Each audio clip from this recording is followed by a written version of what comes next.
Peace and love, black family. This is the Prince of Pan Africanism, Dr. Umar Johnson. We are live and direct from Philadelphia, Pennsylvania, the hometown brothers and sisters.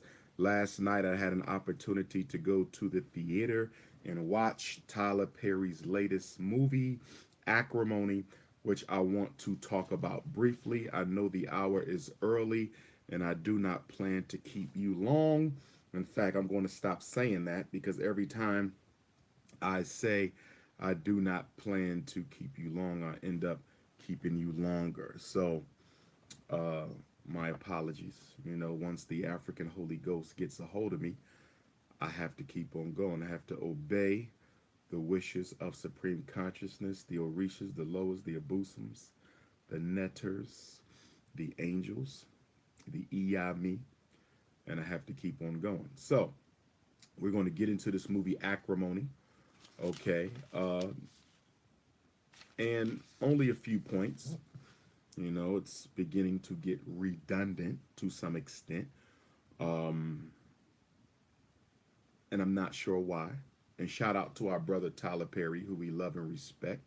Shout out to our brother Tyler Perry, who we love and respect. However, I do have to question our brother's motive or judgment or reasoning when it comes to these movies because I guess it's been over 10 years now and Tyler Perry has consistently offered us a buffet of movies that portray dysfunctionality in black male female relationships and intimacy in a way we've never seen before. Of course, we've had The Color Purples and we've had The Waiting to Excels and we've had the Precious movies, which I think he was involved in. We've had a lot of these typical male bash movies before, but Tyler Perry has revolutionized the game in that he not only dysfunctionality within our family backgrounds because coming from the labelization and birth of the toxic black family, we understand that. So we're not here to judge our brother because none of us are beyond judgment ourselves. But in looking at the movie itself, I almost walked out. I did, and I say that respectfully. I almost left the movie theater last night. I was forced to stay so I could see whether or not my intuitions would in fact be proven true.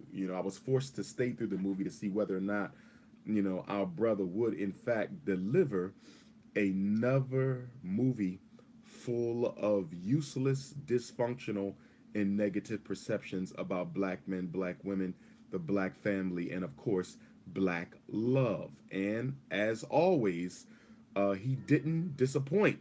Or should I say, he did disappoint, depending on how you look at it. For a moment towards the end of the movie, I thought things were about to turn around. It appeared as if once the husband finally manifested his engineering dream, um, I think he was an electrical engineer.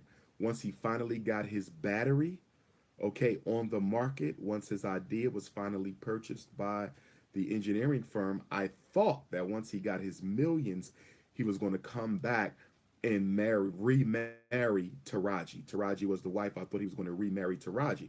So I said, wow, Tyler Perry is actually going to give us something positive to take away from this movie, that this black man, after having caused a life of hell for his wife, now divorced wife, because she requested a divorce. So I thought that after all these years of making her struggle, after all these years of exploiting her financially and emotionally, of neglecting her feelings and needs, that once he got rich, he was going to come back, propose again on hand and knee, and only this time he would flip all the bills. So I got excited for a moment there, the last quarter of the movie. I said, okay, Tyler Perry been watching some Dr. Umar Johnson, and he said, I'm going to flip this. I'm going to flip this. Although the movie was a traditional black man ain't shit, black woman ain't shit movie, I'm going to flip it at the end and show how, despite all the challenges that we go through, despite all the challenges that we go through, we can, in fact,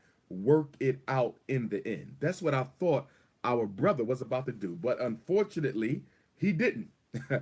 And he took it to a whole nother level where our sister Taraji ends up going on the honeymoon. Okay, she ends up going on the honeymoon of her ex-husband and new wife, and ends up, you know, basically getting herself killed trying to hurt them.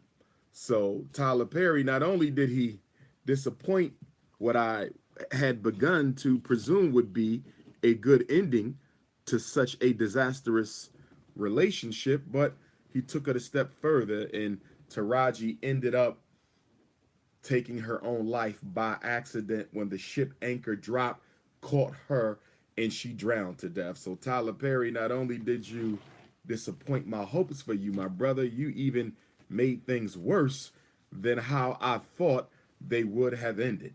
So, anyway, let's just do a brief summary, of the movie Acrimony. And I want to do a psychological analysis of Taraji. I want to do a psychological analysis of Taraji because we have a lot of Tarajis in the black community. Not the actor, but the role she played, okay? We're talking about the role she played. So when I mention Taraji, I'm not talking about our beautiful black sister. I'm talking about the role she played in the movie, okay? I tend not to remember characters' names. I remember the actors who portrayed those characters. So that's what we're going to deal with. Before I begin, if you're on YouTube, I'm looking at you directly. If you're on YouTube at Prince Ifatunde and you begin to have trouble with the stream, please come on over to Instagram at Dr. Umar Johnson. You can come on over to Instagram. Facebook, you are here right off to my left. If you begin to have trouble, come on over to YouTube at Prince Ifatunde. Ifatunde is spelled Ifatunde. I repeat, Ifatunde is how Ifatunde is spelled. And on Instagram, if you begin to have trouble, off to my right, brothers and sisters on Instagram, you can come on over to Facebook at Dr. Umar Ifatunde, or you can come on over to YouTube at Prince Ifatunde. Facebook, Dr. Umar Ifatunde. YouTube is Prince Ifatunde.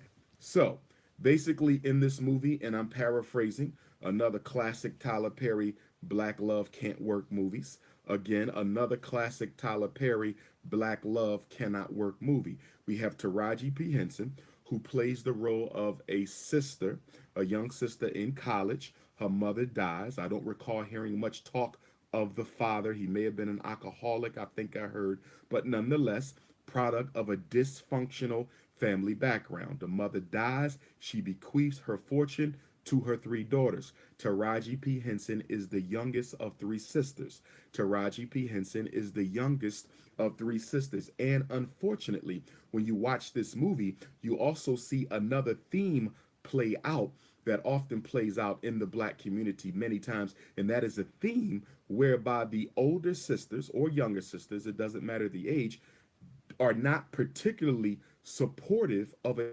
particular sibling, a female sibling, a sister who is in a dysfunctional relationship. Rather than trying to understand why she's in the relationship, rather than trying to provide her support while she's in the relationship, because you cannot force anybody to do anything they don't want to do, rather than trying to show compassion or empathy or sympathy for their sister, they simply inflicted on her the same thing they were trying to get her away from: emotional abuse. Let me say that again. Let me say that again, because a lot of black women are guilty of this, black men as well.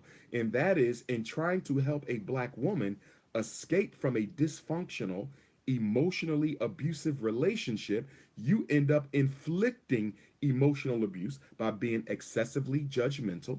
You end up afflicting your own form of emotional abuse by being excessively condemnatory. You end up inflicting your own form of emotional abuse against your sister by being exceptionally unapologetic in your rejection of their situation, without understanding how your parents and you yourself as siblings help create the situation and the circumstance in the context whereby your sister ended up in that dysfunctional relationship. See, we love to ignore the role that we play in our siblings' psychological development. And in this movie, Taraji's sisters ignored the role that they played in their sister's psychological development that ultimately led to her falling prey to quote unquote this stereotypical dysfunctional black male. And I say stereotypical because most of my brothers, most black men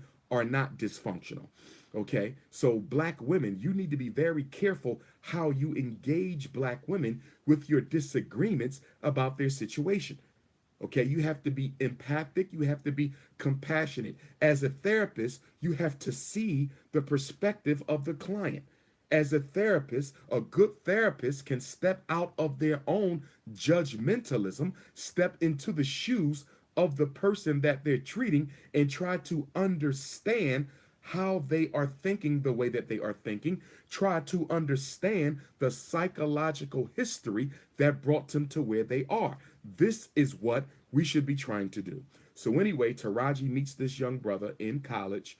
Okay, by accident, he bumps into her, knocks the papers down. He brings the papers to her. One of the things she does early, which she should not have done, is she informed him that she had an inheritance. That was a mistake. Taraji should have never told this young man that she received some sort of a financial inheritance from her mother.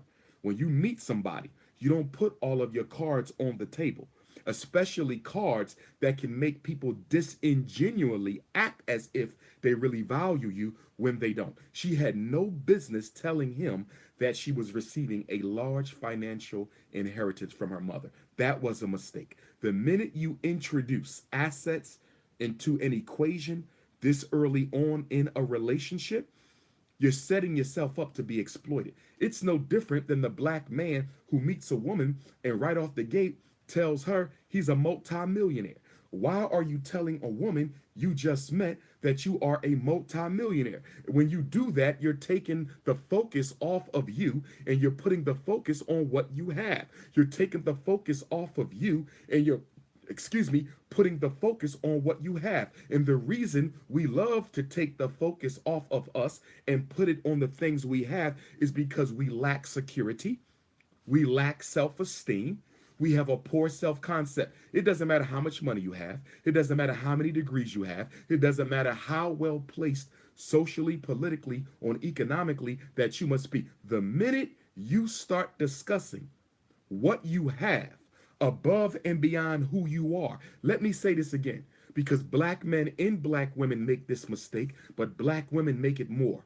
The minute you start taking the attention off of who you are early on in the dating game, we're talking early. Of course, later on, it would make sense to bring some of that up, but even then, you need to be a little bit discerning in how much you divulge of your personal, financial, and familial history.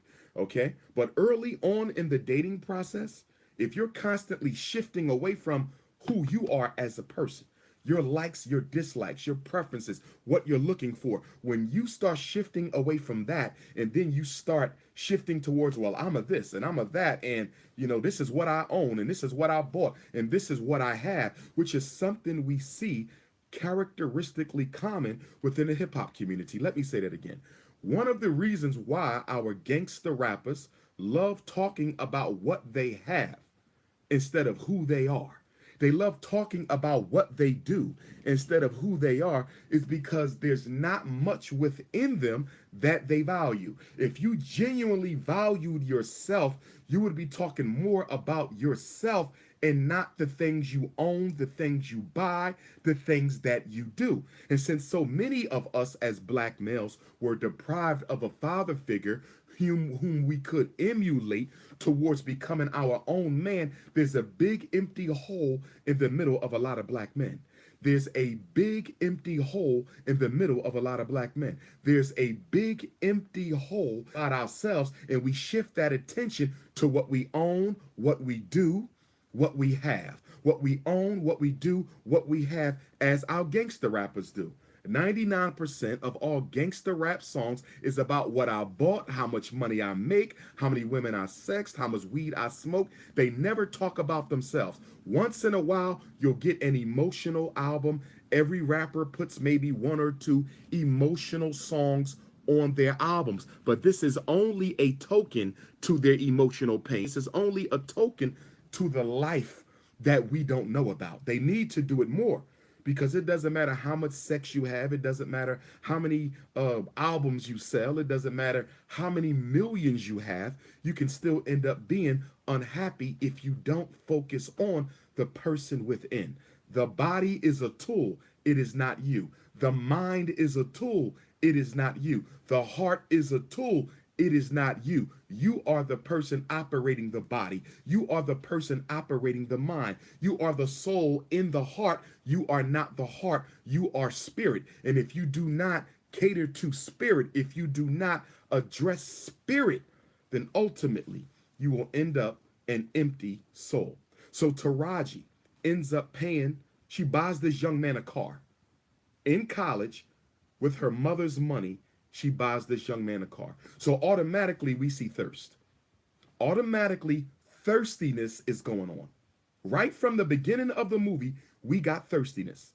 You have no business buying a man who is not your husband, not your fiance, whom you only knew a few months. You have no business purchasing him a car out of the money that you received from your mother's estate. That was very thirsty. Right then, she sent a clear message to him that I'm willing to do whatever I need to do for you to be available in my life. When she bought that car in college, she's not even done college herself. She's struggling in her classes. Instead of taking that money and starting a business, instead of taking that money and investing in a business, she instead takes the money and buys another student who she's hardly known a car. She sent him a clear message that I am thirsty, I am lonely, I am in need of male validation, and there's no amount that's too high to pay for your presence in my life. Many black women make this mistake. You don't buy men expensive gifts early on in a relationship. Okay? Now, some of you would argue he manipulated her. I'm not going to dispute that. I'm not going to dispute that. But what I want you to recognize, and in Baltimore, Saturday, May 12th, for you sisters who come, and I hope you all come. In Baltimore, Saturday, May 12th, for all you sisters who come, and I hope you all come. I'm going to talk about this in my For Sisters Only seminar in Baltimore. Saturday, May 12th, doors open up at 6. Program begins at 7 p.m. Okay? For sisters only, relationships and dating, happiness and health. For sisters only, relationships and dating, happiness and health, presented by Dr. Umar Johnson. Okay? And that will be at the Downtown Cultural Arts Center in Baltimore, 401 North Howard Street. Tickets will be on sale by Monday. And you can get your tickets at drumarjohnson.eventb.com. I repeat, you can get your tickets at drumarjohnson.eventb.com. No children will be allowed unless they are infants or toddlers still under the immediate care of their parents. No children allowed, no men whatsoever. Okay, boys or men, no males at all. This is for sisters only. Okay, 2 years old and younger, they can come. Okay, because they're still very young. They might still need to be with their mother. Lord knows we can't trust our children with anybody. 3 to 15 are not allowed. No girls are allowed in there unless they are at least 15 years old. You can bring your 15-year-old girls. You can bring your 16-year-old girls. You can bring your 17-year-old girls. But if there's any females in that audience under 15, they will be escorted out. They cannot be there. The subject matter is mature. Okay? It will not be raunchy, but it will be mature. 15 and older. Okay? If you have a daughter who already out there popping those cookies, she then already been seasoned. Okay, she's already well traveled, quote unquote, if you can read between the lines, and she needs to be there. You can get in contact with Dr. Umar. Say, Dr. Umar, my daughter is 14 years old. She out there, brother. She need to hear what you need to say. Get in contact with me. We may make an exception. Okay, only 300 tickets will be sold because that's all we can accommodate. Only 300 tickets will be sold because that's all we can accommodate. So the tickets will go on Monday. Ladies, get your ticket. It's going to sell out. It's going to be powerful. We're going to talk about cheating. We're going to talk about dating. We're going to talk about intimacy. We're going to talk about personality disorders. It's for sisters only. My first time ever doing the For Sisters Only seminar in the DMV area. If you don't live in Philadelphia, drive in, fly in, bring your girlfriends with you. Make a weekend of it, okay? You could fly in fly in Friday or Saturday morning. You could go to the Great Blacks and Wax Museum. You could go to the Reginald F. Lewis Museum. You can go to the Baltimore Harbor. You can go to the Frederick Douglass House in D.C. You can go to all the African restaurants in D.C. You could go to the new Smithsonian African American Museum. You can go to the Benjamin Banneker House. You can make a whole weekend, okay, of May 12th. Make a whole weekend of it. And of course, I will be the dessert, the cherry on top in Baltimore, Downtown Cultural Arts Center, 401 North Howard Street, Saturday, May 12th. And then the next day, I will be in D.C. And then the next day, I will be in Washington, D.C., Sunday, May 13th, Mother's Day, but in the evening. So you can take your mom out to breakfast, take her out to lunch, take her out to the play, show mom a good time. And then you can bring mom with you to the Dr. Umar lecture on Sunday, May 13th at the Thurgood Marshall Street in Washington, D.C., where we're going to talk about everything, the state of the race.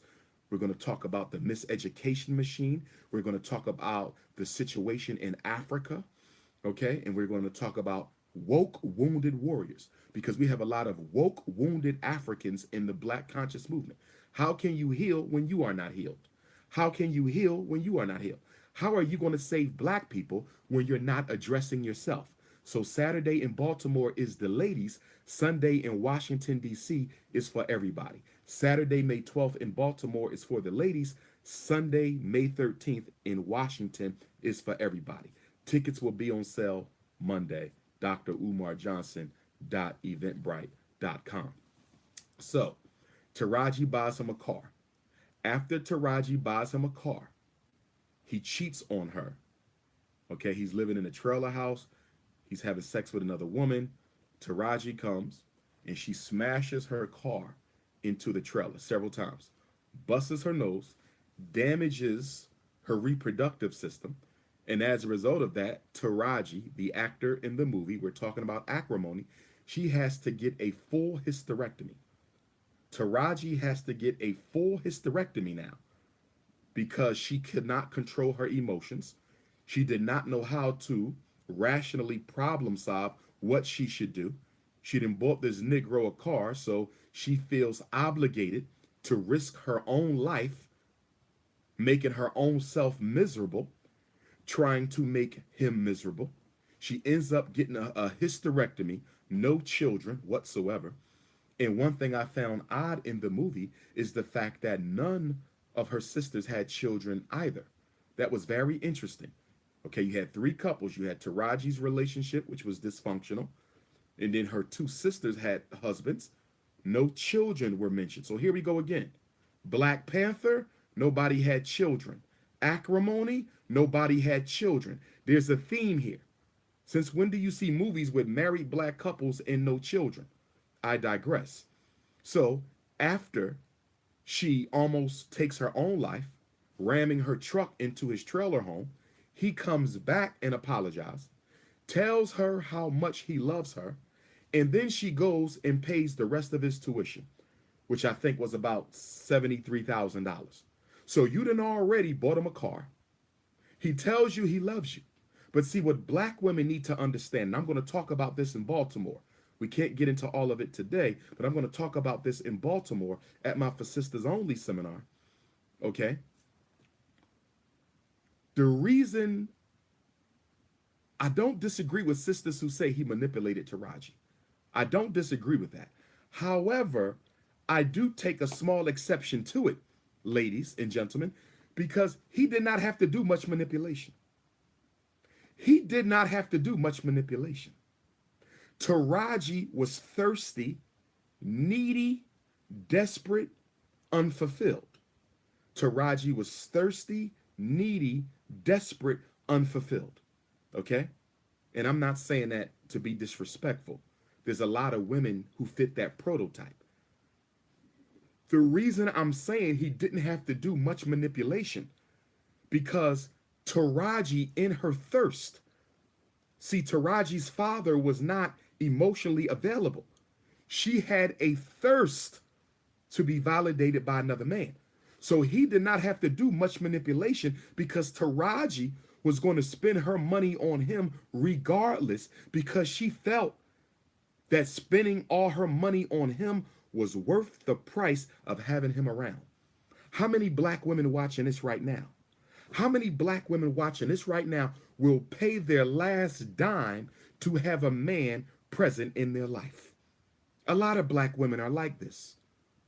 And this is why we need to heal our sisters. This is why our sisters need to heal themselves. Because a lot of black women, because of the fatherlessness, a lot of black women, because of the fatherlessness. And we see the same thing when it comes to men who don't have mothers. We see the same thing when it comes to black men who don't have mothers. When you have an emotional thirst, brothers and sisters, let me explain to you about emotional thirst. When you have an emotional thirst, there's no amount of money that can quench that thirst.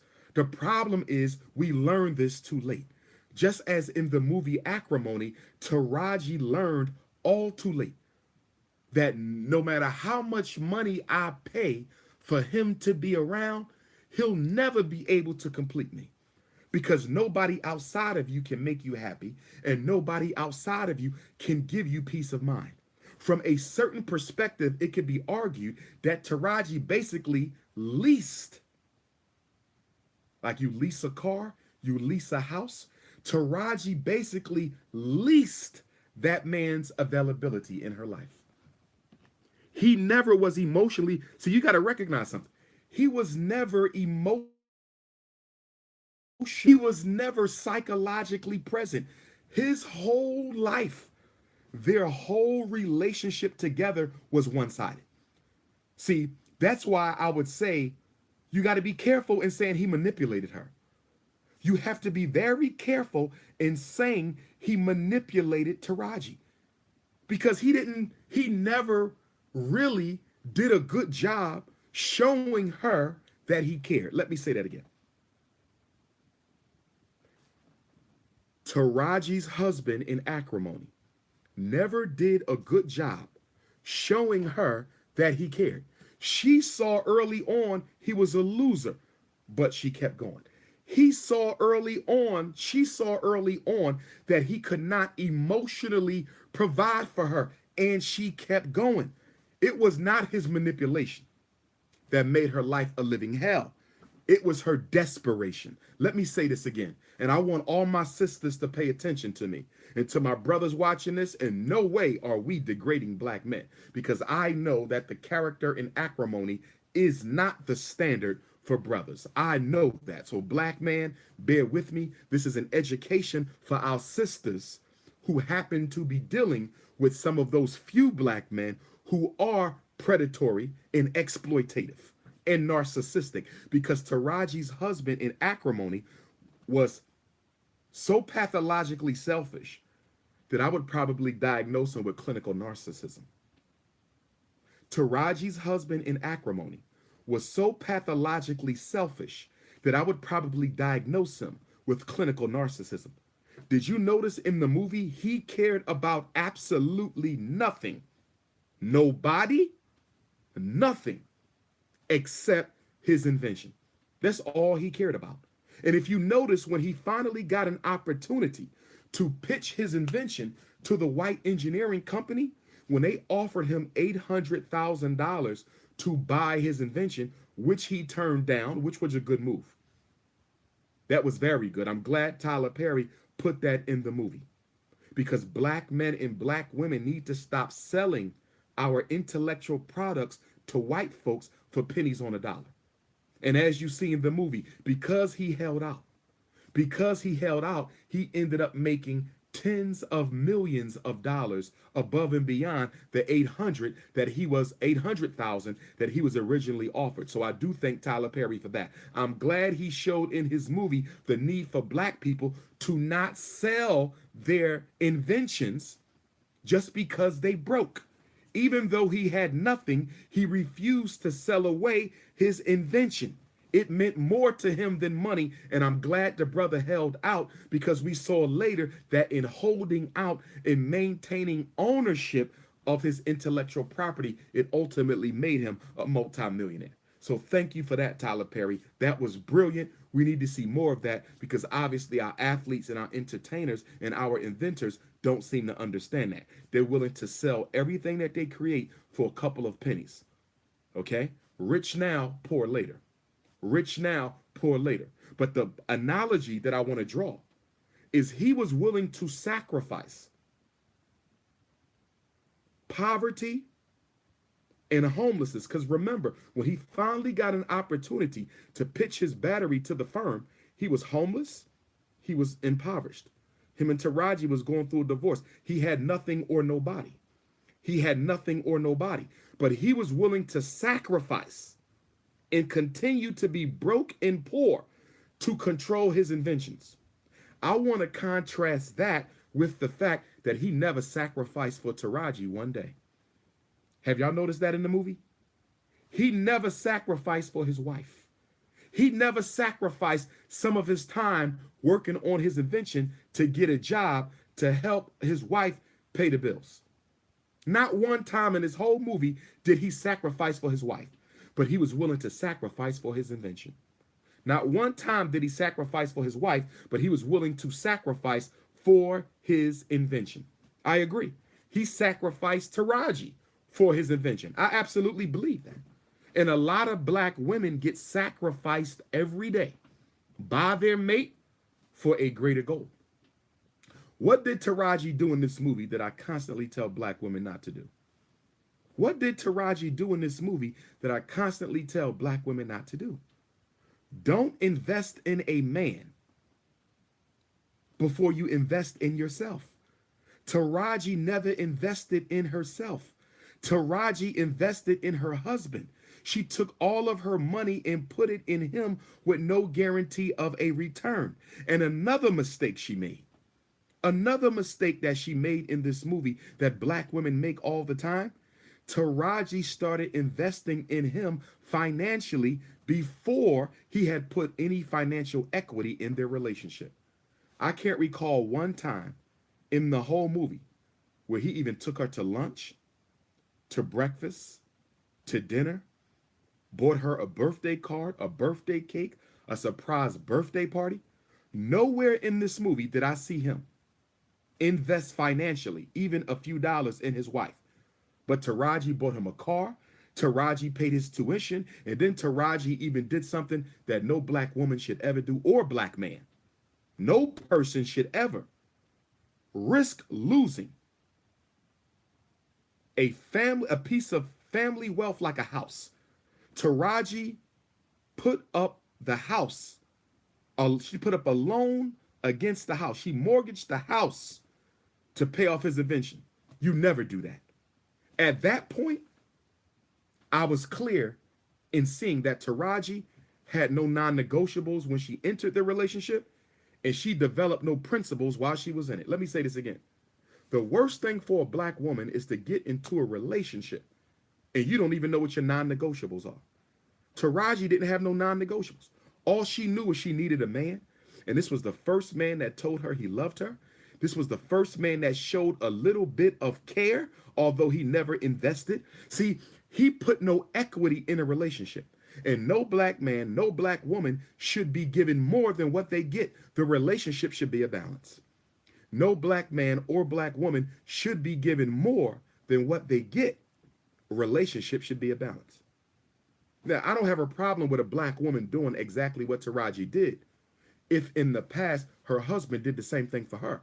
I don't have a problem with a black woman holding down her man financially and investing in her man's dreams. There's nothing wrong with that as long as he has demonstrated to her that he is willing to do the same or has done the same. So I'm not against what she did. Let me be clear. I am not against what Taraji did. I'm not against her buying the car. I'm not against her paying for the college. I am against her mortgage in the house. I am against her mortgage in the house because real estate is something that we need to take seriously in our families, and it is something that her grandchildren's grandchildren should be able to look forward to. Taraji was absolutely wrong, and willing to lose her mother's house to invest in her husband's dream. So I was against that. But I was not against the car. I was not against her paying for the college. I was against how she did it. I was against when she did it. I was against who she did it for. This man was a vampire. He was a spiritual vampire, and he was an emotional vampire. And in Baltimore, Maryland, we're going to talk about spiritual vampires, ladies. We're going to talk about spiritual vampires in Baltimore on May 12th. Yes, we are. For all my sisters who are coming out. Okay? But she did it too early. He had no equity in this relationship before she started buying his love. Because in essence, she was buying his love. And he learned something that a lot of men learn when they deal with thirsty women. He learned something that a lot of black women learn, that a lot of black men learn when they deal with thirsty black women. And that is, all you have to do is tell me you love me and everything will be all right. Did y'all notice that? A lot of black women have that disease. This is how a lot of sisters get used. If all a man has to do is tell you he loves you, you're the only person in his life, I need you. If that's all he has to say in order to keep you around, you're going to have a miserable life. See, what her husband did, he sold Taraji hope. A lot of black women are being sold hope. A lot of black men are being sold hope. A lot of this goes both ways. It's just that the character is a woman, so I'm leaning more towards the woman. Okay? Hope. Don't let nobody abuse you for hope. See, he was Machiavellian. He sold Taraji the promise of a better future. He did the same thing to Taraji that Barack Obama did to black America. He did the same thing to Taraji that Bill Clinton did to black America. He did the same thing to Taraji that white America does to black folks every day. Calm down. Be patient. I know none of what you see makes sense. See, if it don't make sense, black woman, listen to your brother. If it don't make sense now, I promise you it ain't gonna make sense later. If it don't make sense now, it ain't gonna make sense later. Okay? But because she was so thirsty, she couldn't see straight. And because he could tell that she was needy, he could smell the weakness in her. Because he saw that she was needy, he was able to string her along with hope. And we operationally define hope as what? We operationally define hope as what? As your ability to make your partner believe that things will get better when there's no evidence to support it. Let me say it again. Empty hope is when we make our partners believe, we lead them to believe that things are going to get better. If you stick in there with me, things are going to get better, even though you see no evidence that things will get better. Don't confuse this with a brother or sister on the grind and you see small improvements. Don't confuse it with that. If you can see some improvements, that's another story. I'm saying in Taraji's case, there were no improvements whatsoever. He wouldn't even get a job to help her pay the bills, and she stayed around. This was not a brother with a felony. This was an engineer. He could have gotten a job, and he still didn't, and she stayed anyway. And if you notice, the treatment got worse. The treatment got worse because once your partner knows that you're willing to accept any kind of treatment just for them to be available, once your partner knows that you're willing to accept any kind of treatment just for them to be available, the treatment will get worse. Black woman, you don't ever let a man think that you can do whatever you want to do and I'm not going nowhere. Once he saw Taraji wasn't going nowhere, he ain't had to pay her no mind at all. And every time she complained, he would simply say what? Stick with me, baby. Stick with me, baby. I need you. Stick with me, baby. Stick with me, baby. I need you. He wasn't paying no bills. He wouldn't get a job. And even when her sister's husbands got him a job, he was willing to sacrifice their company to get an interview with the engineering firm. Y'all remember that? They lost their largest client because he got a phone call to come and pitch his product to that company. He didn't even bother to call them and say, look, brothers, I got a once in a lifetime opportunity. Can somebody meet me and take over this truck? I got to get to this. He didn't even give a damn about them. He was what you call narcissistic. Black woman, whenever you dating a man who's so tunnel vision, all he care about is that rap CD. All he care about is that basketball career. He don't remember your birthday. He don't remember your honeymoon. He don't get you nothing for Mother's Day. He don't care about nobody. That is classical narcissism. And a lot of you women put up with it because you say, I'm going to put up with it because I know he going to make it. Once he make it, things going to be all right. No, they won't. Because as you saw in Acrimony, once he made it, he went back to a college sweetheart that he cheated on Taraji with. It didn't get better. Now, yes, it's true. He gave Taraji $10 million. After he made it, he came back. He bought her mother's house, gave her the key. Yes, he did. And I can respect that. The house that she lost for him, he bought it back and returned it. I can respect that. But he should have never made her put it up in the first place because there was no guarantee that his invention would ever cash in. But I can respect he did it. I can respect the $10 million. I can respect the $10 million, but we still have a problem. That $10 million does not compensate. We still have a problem. That $10 million does not compensate for the years of pain and hurt and abandonment and neglect that Taraji had to put up with. In fact, there was no evidence in the movie that she actually cashed the check. There was no evidence in the movie that she actually cashed the check because she did not marry him because she wanted his money. She married him because she wanted him. She married an idea, not the man. And too many black women are falling in love with the idea, not the man. See, she was in love with the idea of love.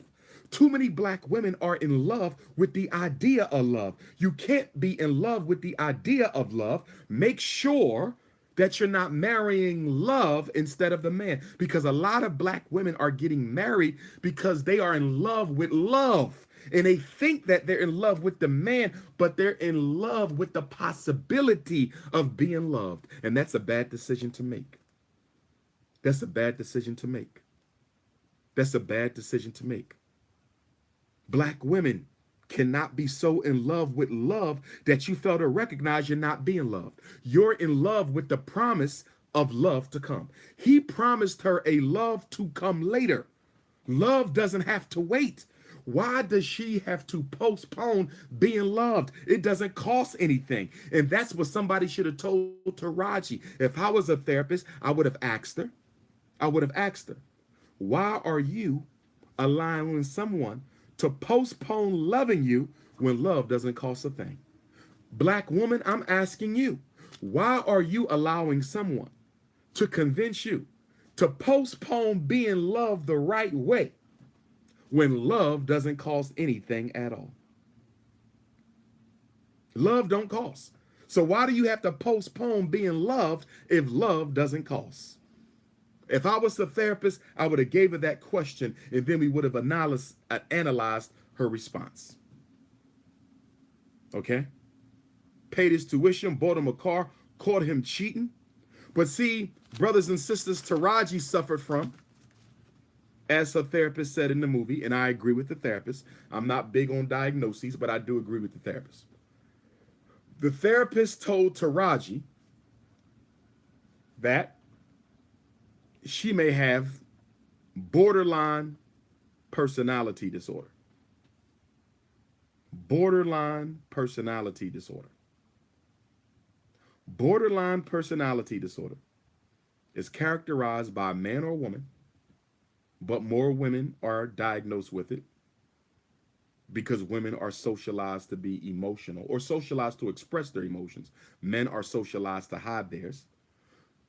Borderline personality disorder is characterized by impulsivity, highly impulsive, highly impulsive.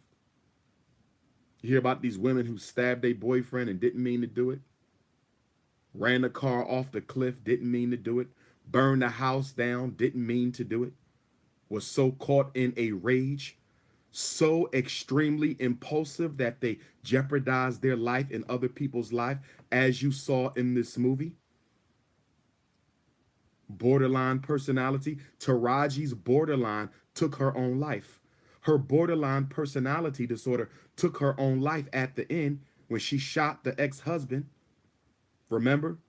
She's inflicting pain on him, and the anchor grabs her by the leg by accident, pulls her off the boat. She drowns to death. Impulsivity, not thinking about what you're doing. Impulsivity, not thinking about what you're doing. Borderline personality disorder. I'm not talking about mild impulsivity. I'm talking about an extreme emotional, pathological impulsivity where you can do things to people to hurt them or hurt yourself because you're not fully comprehending the consequences of what you do. Unstable self-image. Borderline personality disorder.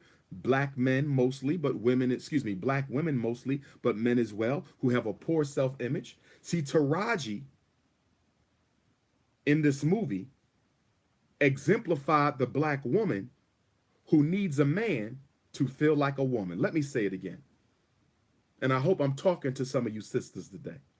I hope I'm liberating some of you sisters today.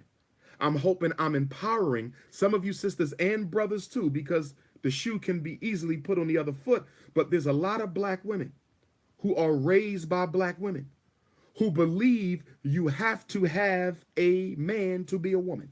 Your whole self-esteem is tied up into having a man.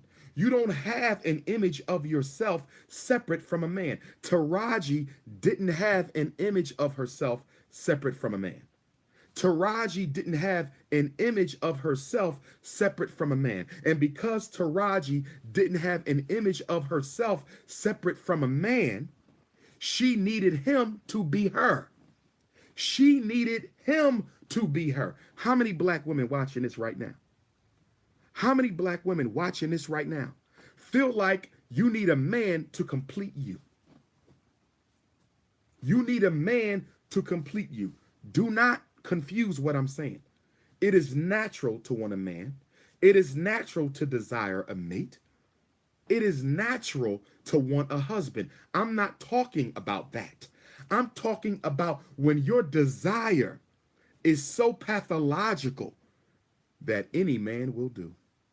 I'm talking about when your desire is so pathological, black sister, that any man will do. I'm talking about when your desire is so pathological that you will take any loser who shows up because you have a core belief conditioned into you by the women who raised you that you got to have a man to be a woman. Taraji had that.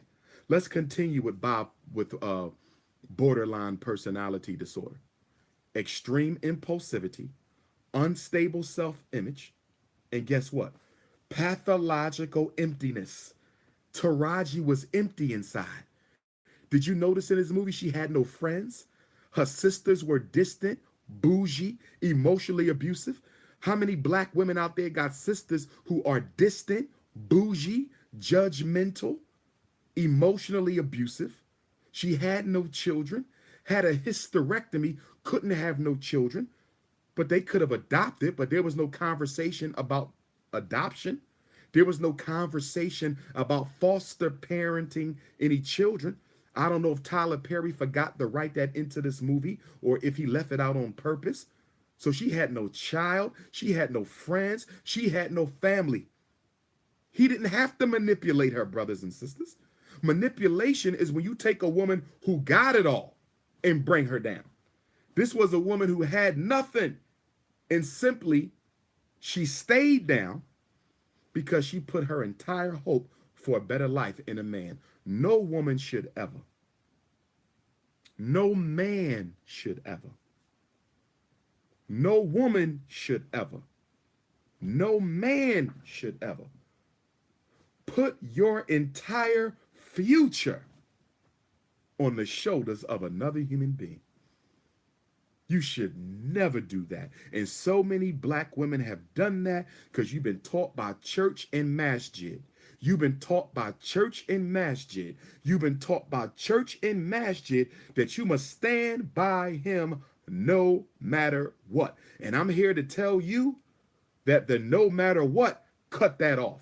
You can keep the stand by him. Cut off the no matter what. You can keep the stand by him. Cut off the no matter what. Because when you say no matter what, you're saying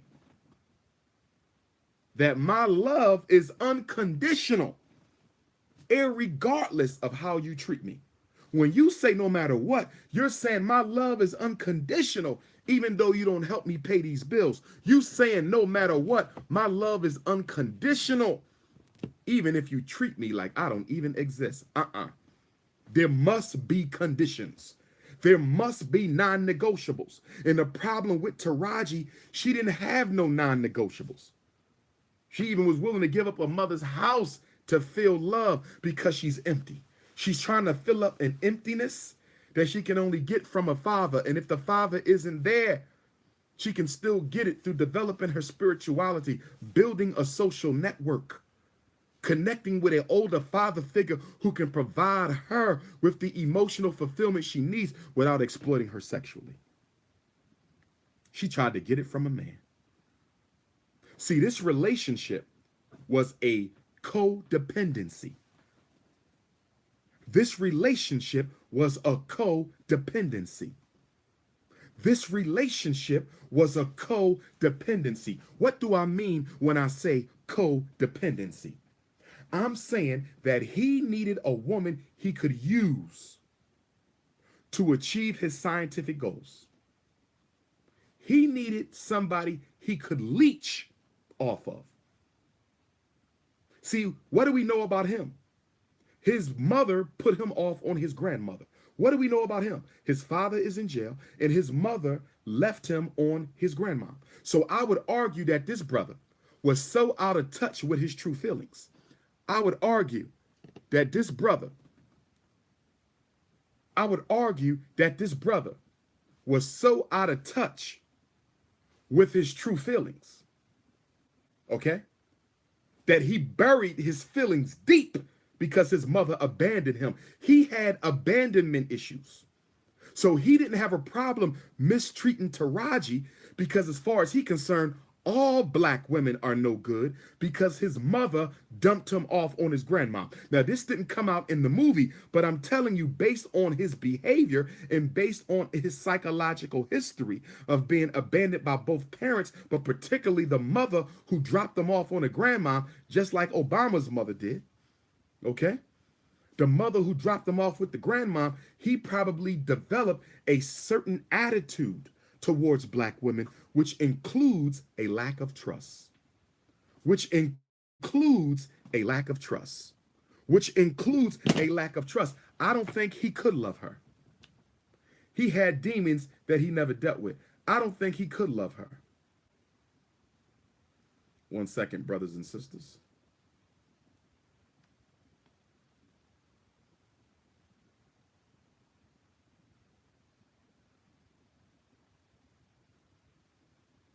One second. I had to check a quick text.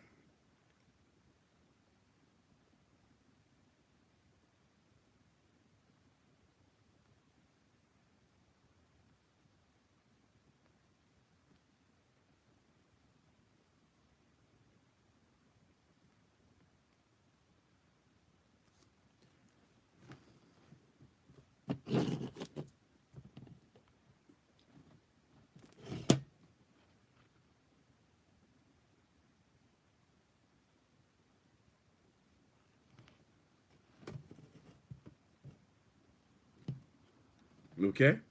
He could not love her the way that he needed to, brothers and sisters. He couldn't. He had his own. So he was dependent on her because he needed a sucker. And she was dependent on him because she needed a man to live. Y'all see this? Both of them were sick. Taraji and her husband were sick. This is what we talk about when we talk about codependency. This is what we talk about when we talk about codependent. Two people, emotionally imbalanced, psychologically dysfunctional, who don't need to be dating in the first place. But both of these psychologically unhealthy people find each other.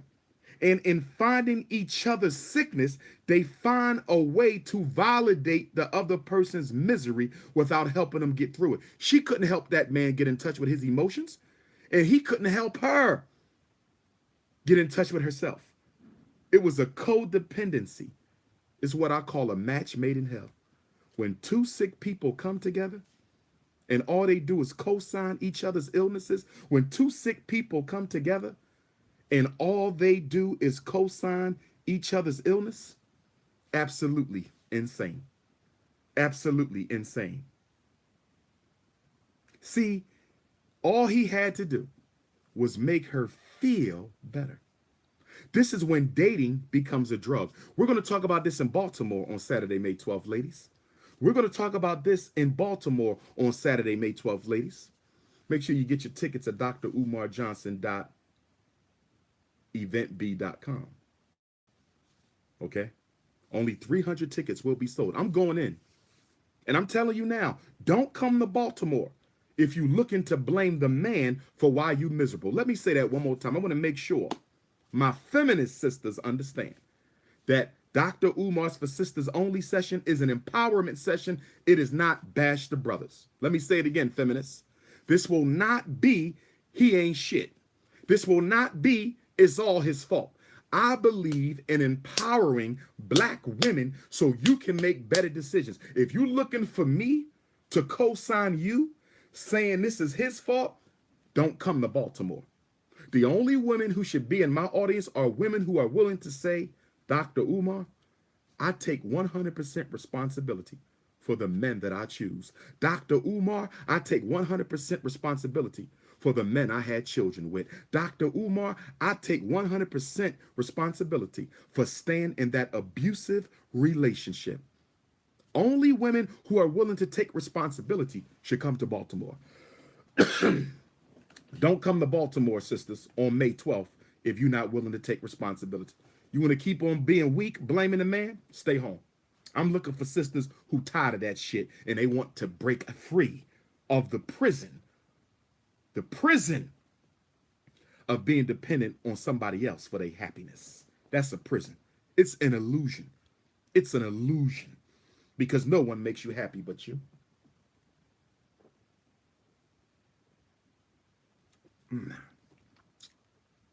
So, he did love Taraji in his own sick way, or he was at least attached to Taraji. Let me say this to black women, because this is important. Let me say this to black women, because this is important. There's a lot of men who have suppressed their emotions so much. Black men, there's a lot of women who have oppressed their emotions so much that they think they love you when they're really just attached to you. Let me say it again. A lot of you are being told that your mate loves you, male or female. A lot of you are being told that your mate loves you. They don't really love you because they don't know their emotions. If you suppress your emotions to the point where you are out of sync, you don't know yourself. If you don't know yourself, how can you know you love me? If you don't know yourself, how can you know you love me? If you don't know yourself, how can you know you love me? So what they are attached to you. They are dependent on you, but do they actually love you? Because I'm going to tell you right now, if the love is hurting, I'm suspicious it ain't love. If the love is hurting, I'm suspicious, black man, black woman, because it goes both ways. I'm suspicious that it may not be love. I'm suspicious that it may not be love. Being controlled by the image of a better future. Same thing the church do. Same thing the church do. Baby, it's going to get better. Hang in there. How is it going to get better? I've been hanging in there for 20 years. How is it going to get better? See, the problem is Taraji should have left a lot sooner than she did. You got to know when to call it quits and when to push through. And that's not something Dr. Umar can tell you, because that is specific to you and your man and your life and your heart. Wisdom, relationship wisdom, is knowing when to push through the tough times and when to throw in the towel. Let me say it again. Relationship wisdom is being able to properly discern between when you should push through the tough times and when you should throw in the towel. All of us got to develop that. You have to pray on that, meditate on that, develop that intuition. Get in touch with your Ori, your spirit, your third eye, your ancestors, to be able to let you know, cut or fight. Do I fight for this relationship, or is it time to cut my losses? Taraji should have been cut her losses because he was never emotionally available. And the sisters didn't help, because once she got married, they stepped off. You don't leave somebody you love because they made a decision you don't like. Not a brother or sister. Not a brother or sister. Thank God he wasn't physically abusive. Thank God. I'm glad Tyler Perry didn't write any domestic abuse into this movie. We do have a big domestic abuse problem, but I'm glad Tyler Perry didn't write it into this movie, because this movie was dysfunctional enough. We didn't need her being beat. But if he was physically abusive, this would have been a perfect relationship to exercise his demons, because once she got married, her sisters left her. Once she got married, her sisters left her. And guess what? I would argue on a certain level that Taraji was not in love with him either. I'm about to go deep right now. I'm about to go deep right now. I'm going to argue on a certain level that Taraji was not in love with him either. She was in love with being loved, and she thought she could force it out of the man she invested in. See, the mistake Taraji made, she was willing to be miserable before she was willing to accept that she would not be able to recoup on her investment. Let me say it again. She invested in a loser, and she wasn't willing to admit it. And she was willing to sacrifice health, happiness, and ultimately her own life, because she didn't want to accept the pain that all the money that I invested in this Negro will not be repaid. I know it hurts, black woman, that you've been by this man through thick and thin. I know it hurts, black man, that you put this black woman through college and now she cheating on you. I know it hurts. But guess what? Let it go. It's not worth your peace of mind. It's not worth your happiness. It's not worth being dragged through the ground. It wasn't worth it. Taraji should have let it go. Taraji should have let it go. When he married that chick he cheated on her with back in college, that's that ego. See, that's when our ego gets involved. She could have found another man. She could have got her life together, went back to college. Remember, she did date another man. But what did she say? The sex wasn't good. And he didn't seem like he was that into her anyway. She was searching for love. Taraji wasn't in love no more than he was in love with her.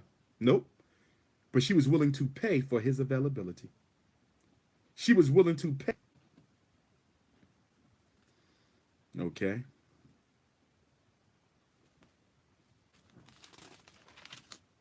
What else do we know about borderline personality disorder? They have an intense, paranoid fear of being abandoned. Black man, you ever date a woman and she's so paranoid about you leaving? You're not even leaving. She's so paranoid about you leaving her. I'm not talking about cheating necessarily. I'm talking about leaving. You see how Taraji was so paranoid about him leaving? Any woman whose fear of abandonment is that deep is an emotionally wounded woman. Nobody's fear of being left should be that deep. To the point where if the person left, you don't feel you can move on. You don't feel you can move on. But this is what borderline personality women do. And black man, be careful of borderline personality disordered women. If you are dating a borderline sister, good luck. She is unpredictable. She is violent. She will stalk you. She has a paranoid fear of you leaving her.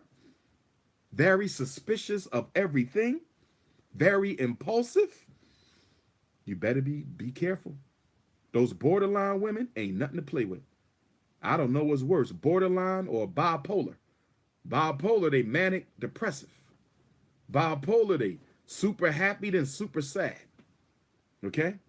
But a borderline will kill you. A bipolar won't necessarily kill you, but a borderline might take your damn life. A bipolar might not pull the gun on you. They might pull it on themselves, but the borderline will pull that damn gun on you. Be careful. Be careful. See, Taraji suffered from something a lot of black women suffer from, and that is don't thinking they can do better. That's a disease by itself. That's a disease by itself, not thinking you can do better. How many black women watching this right now? You don't think you can do no better? You don't think you can do no better? Low self-esteem. I'm going to talk about self-esteem in Baltimore. I'm going to talk about self-esteem in Baltimore because as y'all heard me tell you before, a woman with low self-esteem should not be dating. A woman with low self-esteem should not be dating.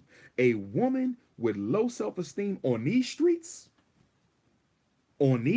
today, with all these fatherless black men we got running around, a woman dating in dangerous America 2018 with all these fatherless black men running around, all these abusive black men, all these down low black men, all these exploitive black men. Most black men ain't like that, but there's a lot who are. Most black men ain't like that, but there's a lot who are. And you got low self-esteem?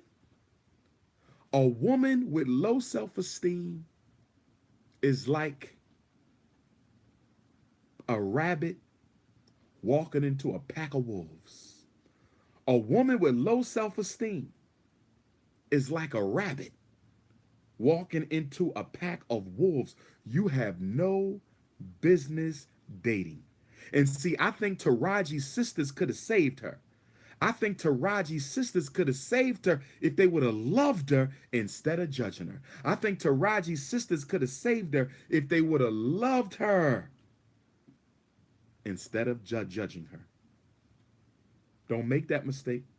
Your mom is with a man you don't want your mom to be with. Don't abandon your mom. Love up on your mom. Love up on your mom. Your little sister, your brother is in a relationship where he being suckered by some woman. Don't you cut him off. Love up on him. Hey, bro, let's go hang out. Get him away from her. He might meet somebody else. Get him away from her. He might see something different. Bring him with Dr. Umar this summer to the Egypt and Ethiopia tour. We going to Egypt and Ethiopia, July 22nd to August the 6th. We going to Egypt and Ethiopia this summer, July 22nd to August the 6th. If you want to go with me to Egypt or Ethiopia, all you have to do is get in contact with Queen Mother Sharifa, Africa Dreamer Tours out of New York. We will be flying out of New York's Kennedy Airport. $4,400 is the trip. $4,400 is the trip. It is extra if you want your own room. It is extra if you want your own room. Dr. Umar doesn't make any money off the tour. Dr. Umar doesn't make any money off the tour. Mother Sharifa does. That's her business. That's how she makes a living. I don't make a penny. I just want you to go back home. That's right. We're going to Abu Simbel, Temple of Queen Hatshepsut, the Great Sphinx of Giza, the Great Pyramid of the Giza. A 4-night cruise on the Nile River, brothers and sisters. Can you imagine waking up, coming up on the deck of the boat, that beautiful Nile River, the world's longest river, where our ancestors changed the direction of the river, looking up at that moon, 4 days and we go down the Nile, we get off and look at some temples and shrines, get back on the boat the next day, look at some more temples and shrines, get back on the boat the next day, look at some more temples and shrines. And then we fly to Ethiopia, the cradle of human civilization, and we go to the rock churches in Lalibela, and we go to Bahar Dar, one of the largest open air markets in East Africa, and we go to the National Museum where you can see the bones of Lucy, the most complete fossil found of a modern human being. Get some of that good Ethiopian food, brothers and sisters. So if you want to go to Africa, come with the doc. Ethiopia and Egypt, Kemet and Abyssinia.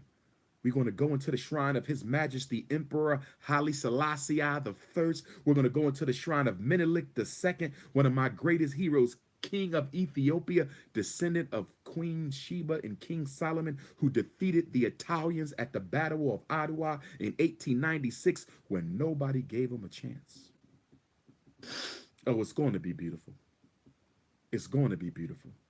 If you need the information, you can email me, Dr. Umar Johnson at yahoo.com, DRUMAR Johnson at yahoo.com, or you can text me, 215-989-9858, 215-989-9858. Do not leave a voicemail. I said you text. If you need to leave a voicemail, call 8444 Dr. Umar. If you need to leave a voicemail, call 8444-DRUMAR. Okay? The Ghana trip will be next summer.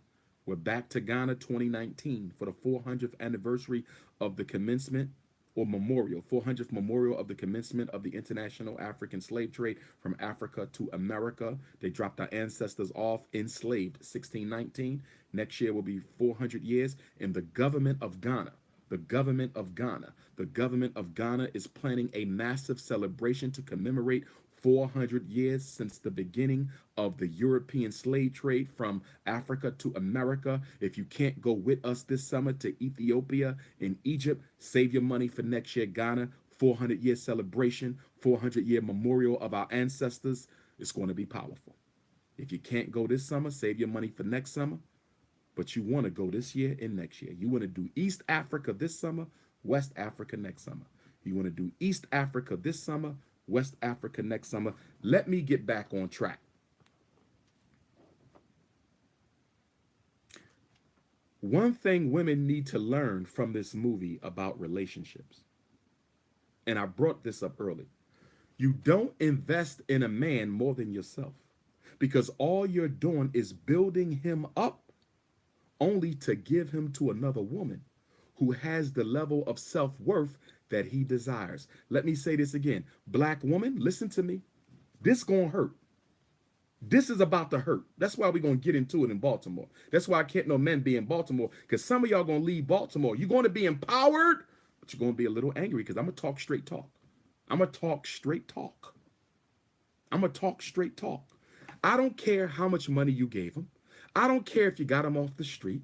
I don't care if you gave him the money for his business. I don't care how many kids you gave him. I don't care if you put him through college. I don't care if you went to jail for him. I don't care if you hit his dope, hit his weed. I don't care if you beat up his baby mama. I don't care what you did to help that man. If you invest in him more than you invest in yourself, you're raising his self-esteem, yours is staying low. And once his self-esteem is raised, and once he becomes successful, he will now be in the company of women who have the same level of self-esteem he has. And he will drop your ass like a bad habit after all you've done. He will drop your ass like a bad habit after all you've done. Why? Because it's a law of nature. It's a law of nature that like will attract like. And if you build me up, but you don't build yourself up to still be my mate at this new level, you will be abandoned for someone who can meet me where I am. And this is why so many women build up men to only be left and abandoned by those men, because you thought that after he became all of that, he was going to stay with your low self-esteem ass? You thought because you sacrificed? I know it ain't fair, black woman. I know it ain't fair, black men. Some men have been through the same thing. I know it ain't fair, but y'all need to understand this. We live in selfish times. People will use you and spit you out. You don't give your last penny to somebody. No, unless they've earned it. Reciprocity. Relationship is based on reciprocity. So you may ask yourself, why didn't Taraji demand reciprocity? She asked for it. She begged for it. She never demanded it. Why didn't Taraji ever demand reciprocity? I'll tell you why. I'll tell you why. The reason Taraji never demanded reciprocity, ironically, as much as she begged for it, ironically, as much as she wanted it, she never demanded it. She never gave him an ultimatum. Did y'all notice that? She never said, I'm leaving your ass if I don't get what I need. Why did she never demand an ultimatum if she really wanted him to care for her better? The reason Taraji didn't demand it is the reason why most of you women don't demand it. Because at the end of the day, you're asking for something. At the end of the day, you're asking for something that you don't believe you deserve or are entitled to. Pow. Boom.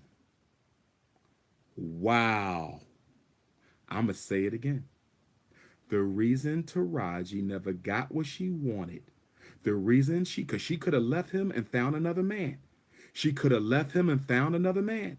Why do black women stay in relationships where they're not being fulfilled and they sit around begging and crying and pleading? Why didn't Taraji leave? The same reason some of my brothers don't leave abusive, exploitive women. The same reason a lot of my sisters don't leave abusive, exploitive men. Because at the end of the day, the reason you stay in a dysfunctional relationship and your dysfunctional, abusive partner knows it, you could beg me to value you all night. You could beg me to begin to love you the way you love me all night. But if I know that your self-esteem is so low, if I know that your self-esteem is so low, I ain't got to worry about you leaving. I ain't got to worry about you ever leaving. Because you don't believe you deserve it anyway. Your self-esteem is so low, you ain't going nowhere because you don't think you could find another man. And there's nothing more scary. Not a Jason film, not a Freddy Krueger film, not a Halloween movie, not a Truth or Dare movie, not The Quiet Place. There's not a scary movie scarier to a black woman than the movie that plays in her head when she says, if I leave this no good man, what if I never find another one? And it is the fear of not leaving someone who mistreats you. It's the fear of not finding a replacement. You would rather be miserable than be by yourself. And a woman or a man who would rather be miserable than be by themselves shall forever remain miserable. You would rather be unhappy than be alone. You would rather be miserable than be alone. Not Dr. Johnson. I ain't got no problem living by myself. And guess what, brothers and sisters?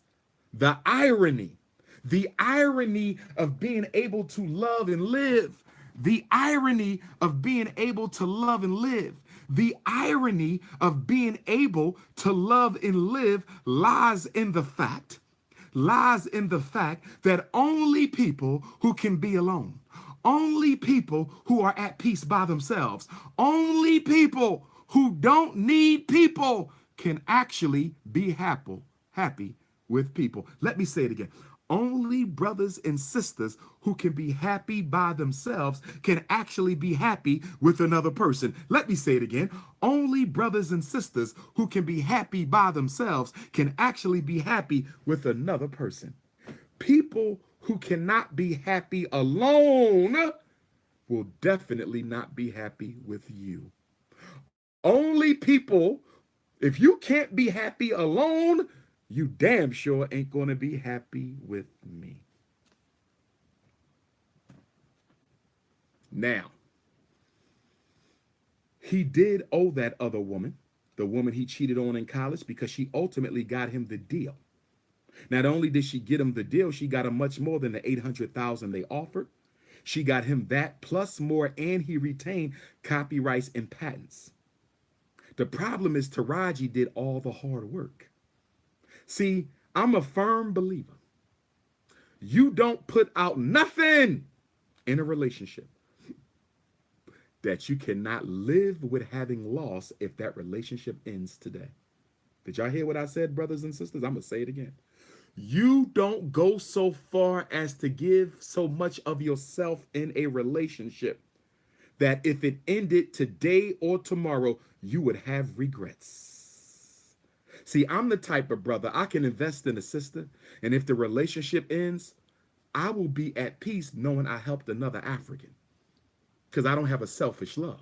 If I help you to be better and we outgrow our relationship, I can let you go. See, I had my mother in my life. I had my father in my life. I don't have that thirst. I can let you go.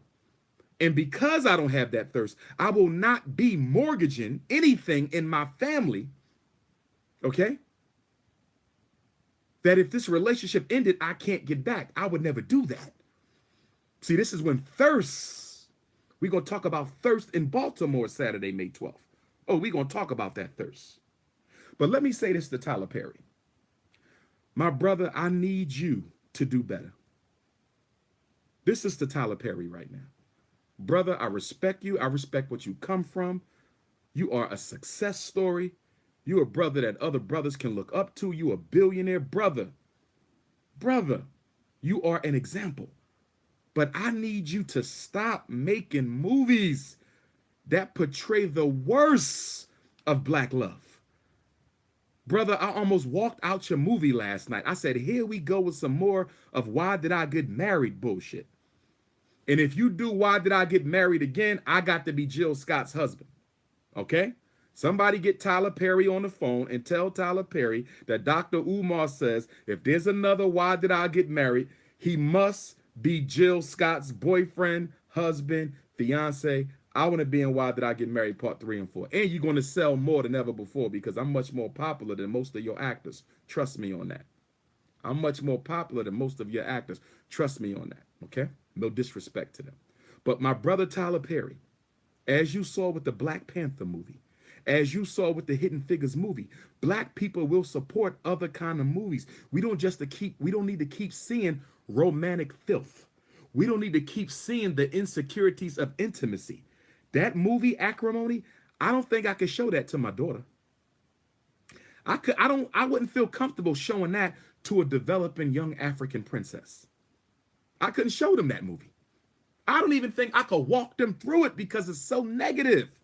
You made the man look like a straight predator. The woman was crazy, emotionally unconcerned to the point that she killed herself by accident on his boat during his honeymoon, brother. You couldn't have ended the movie a little bit better than that? Brother, please. We need a movie on Marcus Garvey. We need a movie on the Mau Mau. We need a movie on the Haitian Revolution. Brother, I can give you movie topic after movie topic. I can even write some movies for you, my brother. How about a movie on some of our great black inventors? How about a good movie on the fight for equality in this country? How about a Frederick Douglass motion picture? My brother, there's so many movies and topics and themes that you can explore. You got the money to do it. You got the money to do it. Can you please stop giving us these damn black love dysfunctional movies, my brother? I was hurt last night because it looked like I thought he was going to get that money, come back, say, baby, I messed up. I'm sorry. Marry me again. I'm going to do it right this time. I was going to say, thank you, Tyler Perry. Thank you, Tyler Perry, for giving our men and women some hope. Instead of that, he marries the other chick. She ends up getting killed on the boat, Taraji. He gets shot up on his honeymoon. Tyler Perry, goddamn, brother, can we please consider some other movies? Please. Now, if you live in New Jersey,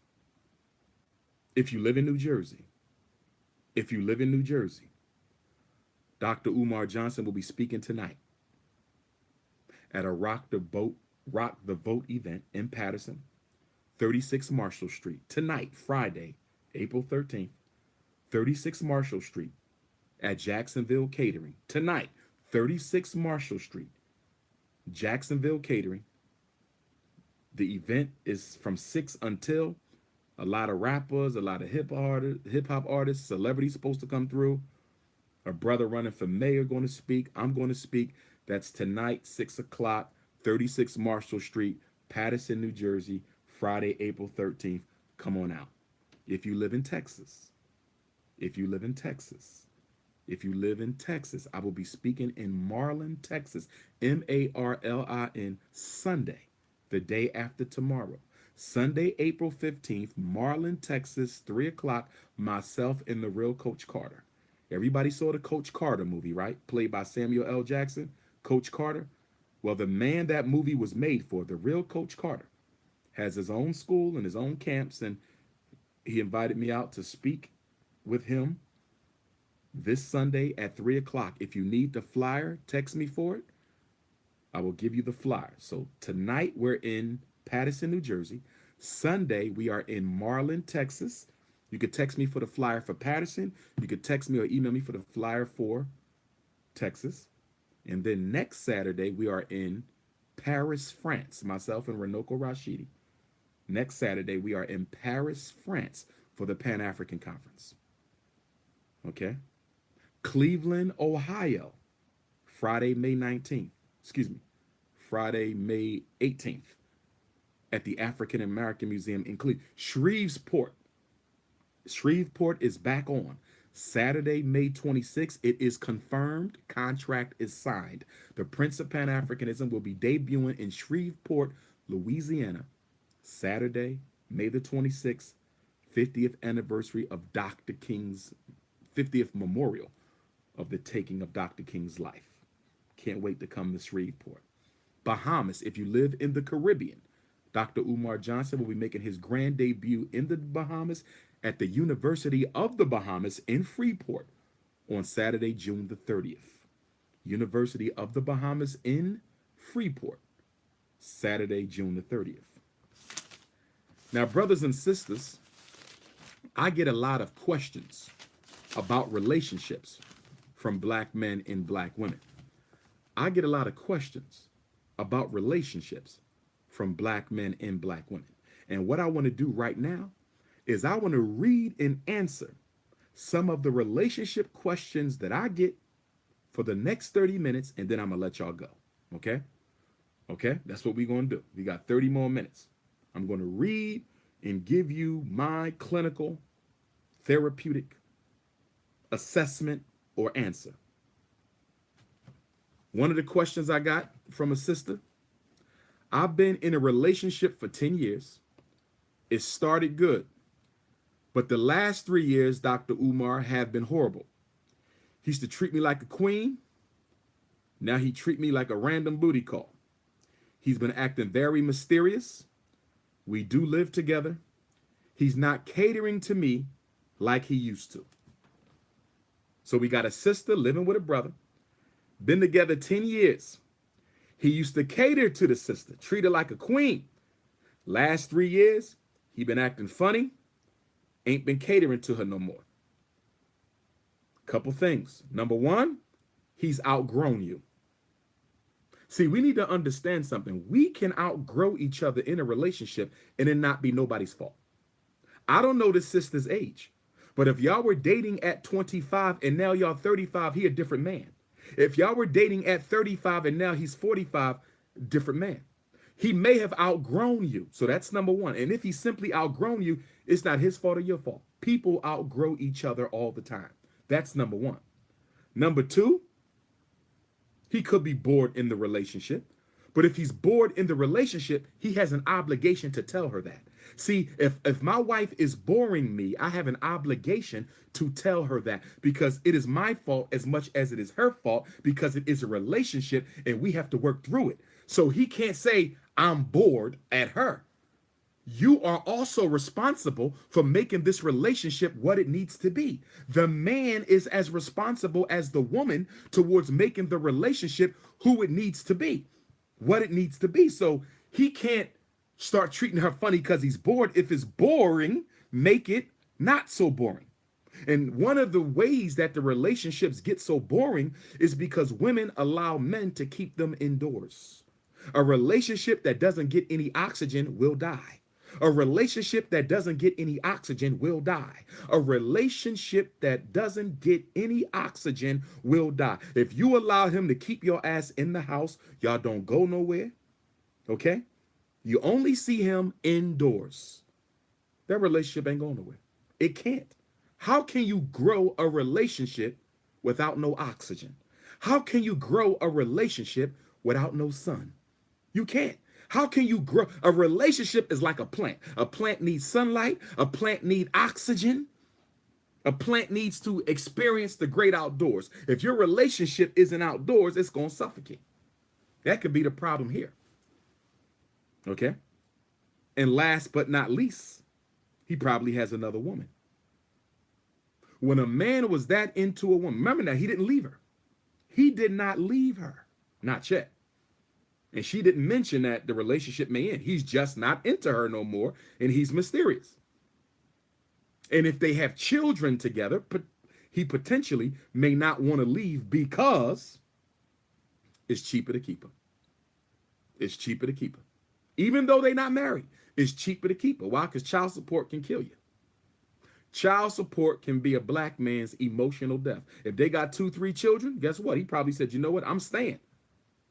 Because if I stay, I keep some money. If I leave, they take all my money. So it might be cheaper to keep her, but it sounds like there's another woman involved. It sounds like there's another woman involved. That other woman may not be as important to him as you. He may actually love you, but he's definitely has his attention split with another female. Now the question becomes, is this a temporary booty call, or is he falling for this other woman? Not that you can do anything about it, but you need to begin to prepare yourself.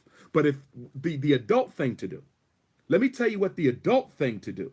The adult thing is for her to sit down with her man and talk about her concerns. This is something black women don't do. One of the reasons black women don't like to sit down with men and have an open air conversation is because you're afraid what's going to come out of his mouth.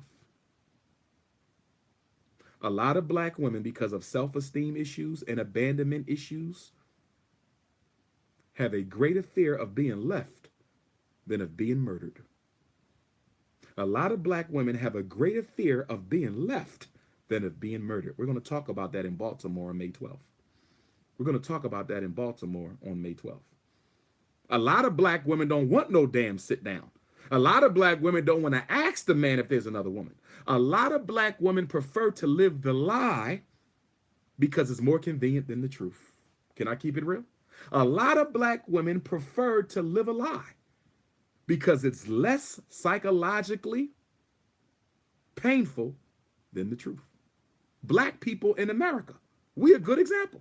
We love living the lie. Democracy, America, everybody has a choice. We know that shit ain't true. It ain't a black person in America, whether they be a radical or a coon. It ain't a black person in America, be they a radical or a coon, who don't know America don't give a damn about black folks, but you're the first one out there with your flag on 4th of July. You're the first one out there with your flag on 4th of July. Why? Because the lie is more convenient than the truth. And a lot of black women would rather live the lie. I've had sisters tell me multiple times in therapy, Dr. Umar, if he cheating, I don't want to know about it. And guess what? I don't necessarily have a problem with that unless he's putting her in harm's way. If he's being responsible, so be it. He ain't bringing that shit home, so be it. He ain't making no babies, so be it. Okay? Okay? But a lot of black women have a fear of the truth.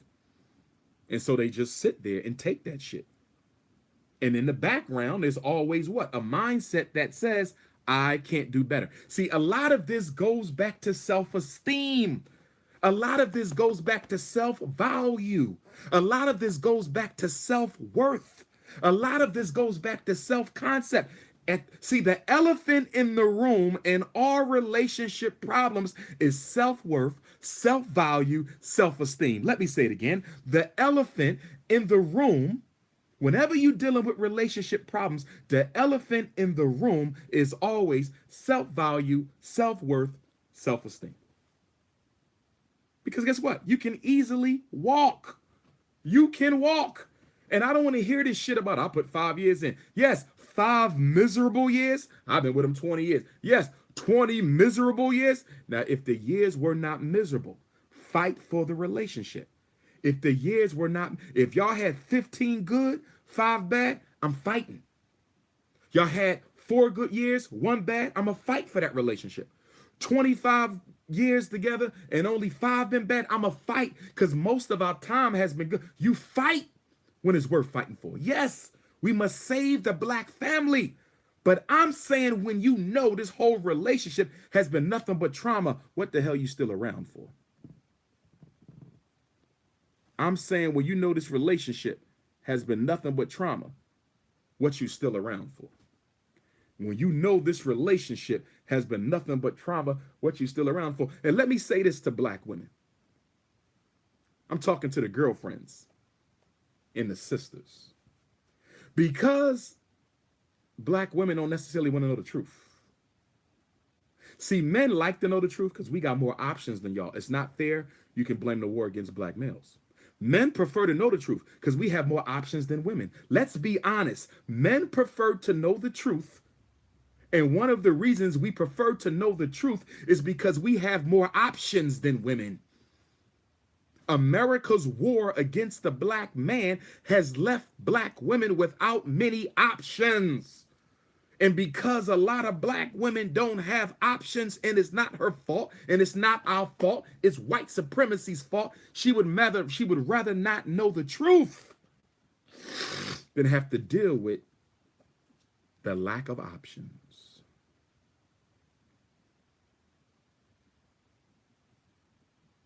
To girlfriends and sisters and aunts and cousins and coworkers, and I mean what I say 100% right now. To girlfriends and sisters and cousins and aunts and coworkers, I mean what I'm about to say. If you know your girlfriend prefers to live a lie than know the truth, it is not your place to tell them a truth that they don't want to hear. I'm going to say it again. Black women, if you know she got self-esteem problems, if you know she got self-worth problems, if you know she got self-image problems, if you know she got self-value problems, what the hell you run and tell her for? That her baby dad is cheating. What the hell you run and tell her for? Her husband is cheating. What the hell you run and tell her for? Her boyfriend is on vacation in the Cayman Islands with a coworker. You don't tell a self-esteem woman that a man her ass ain't leaving anyway is treating her poorly. 9 times out of 10, she probably already know that he's cheating. There's a possibility he probably told her he's cheating.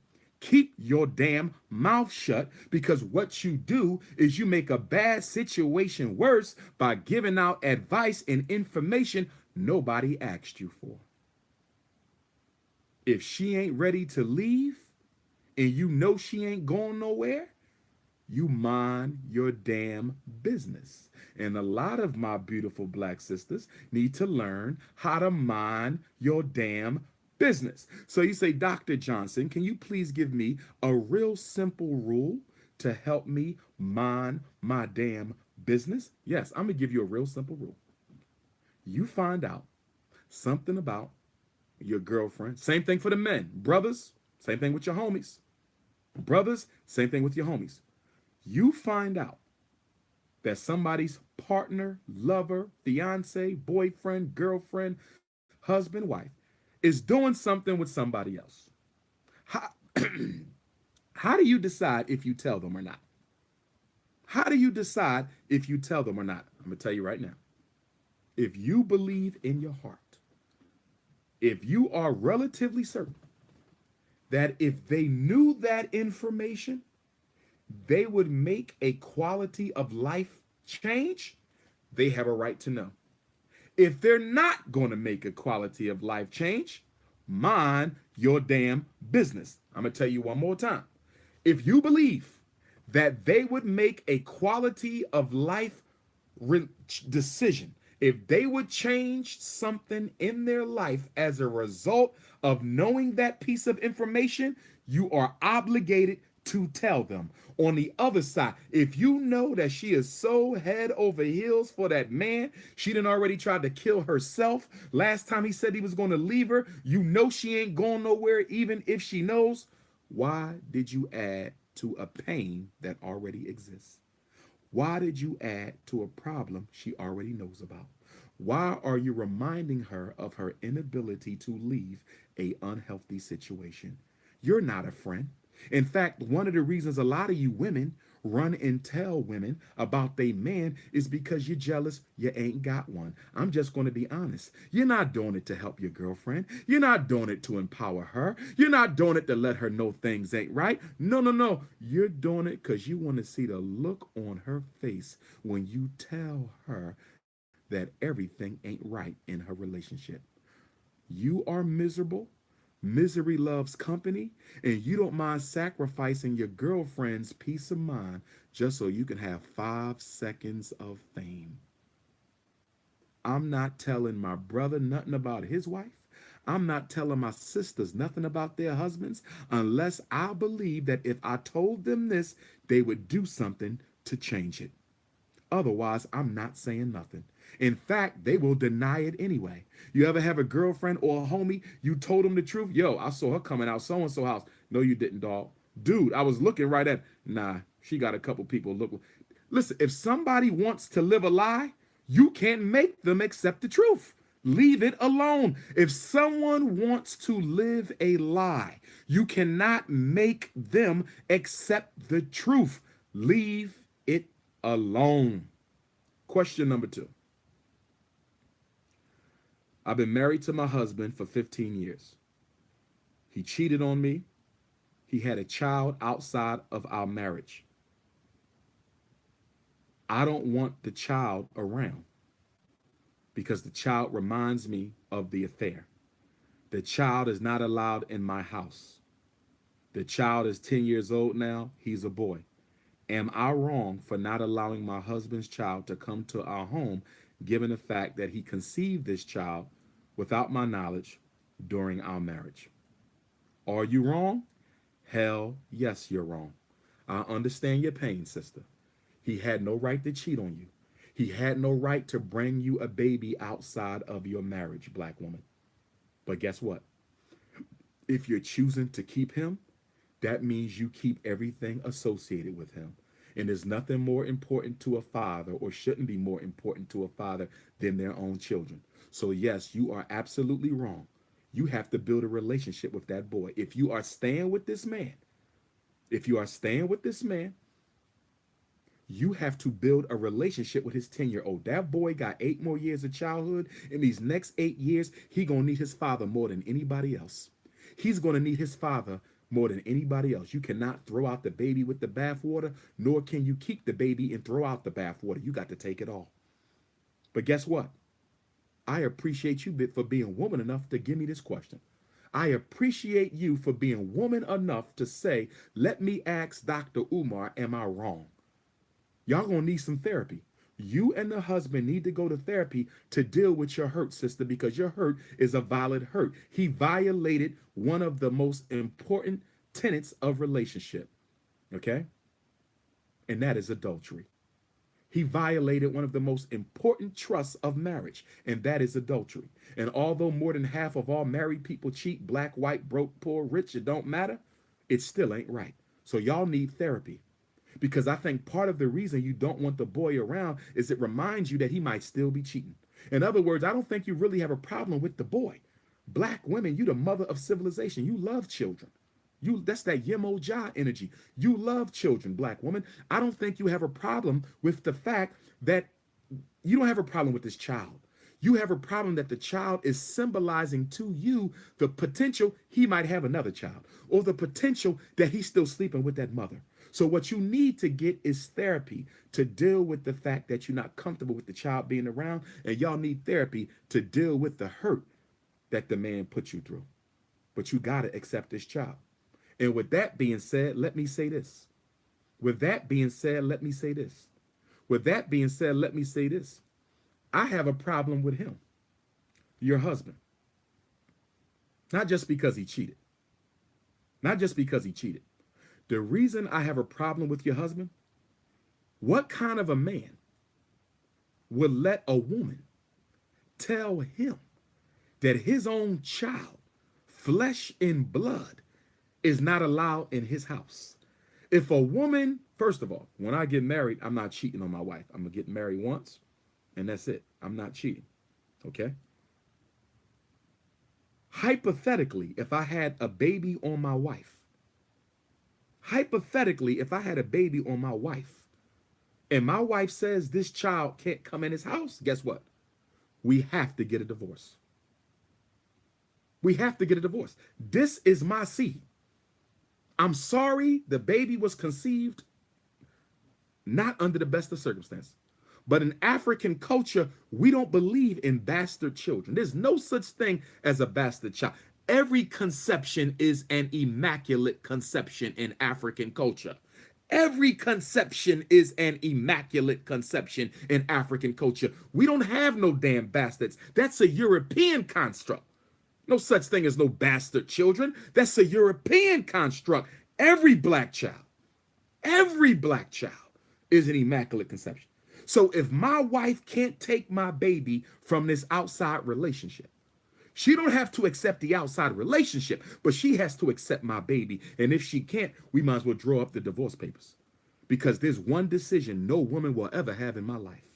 There's one decision no woman will ever be able to make in my life, and that is to choose or not choose to accept my babies. No real man will ever let a woman make a decision as to whether or not she wants to accept or not accept his children. That's a decision you don't make. I'm going to make it for you. Goodbye.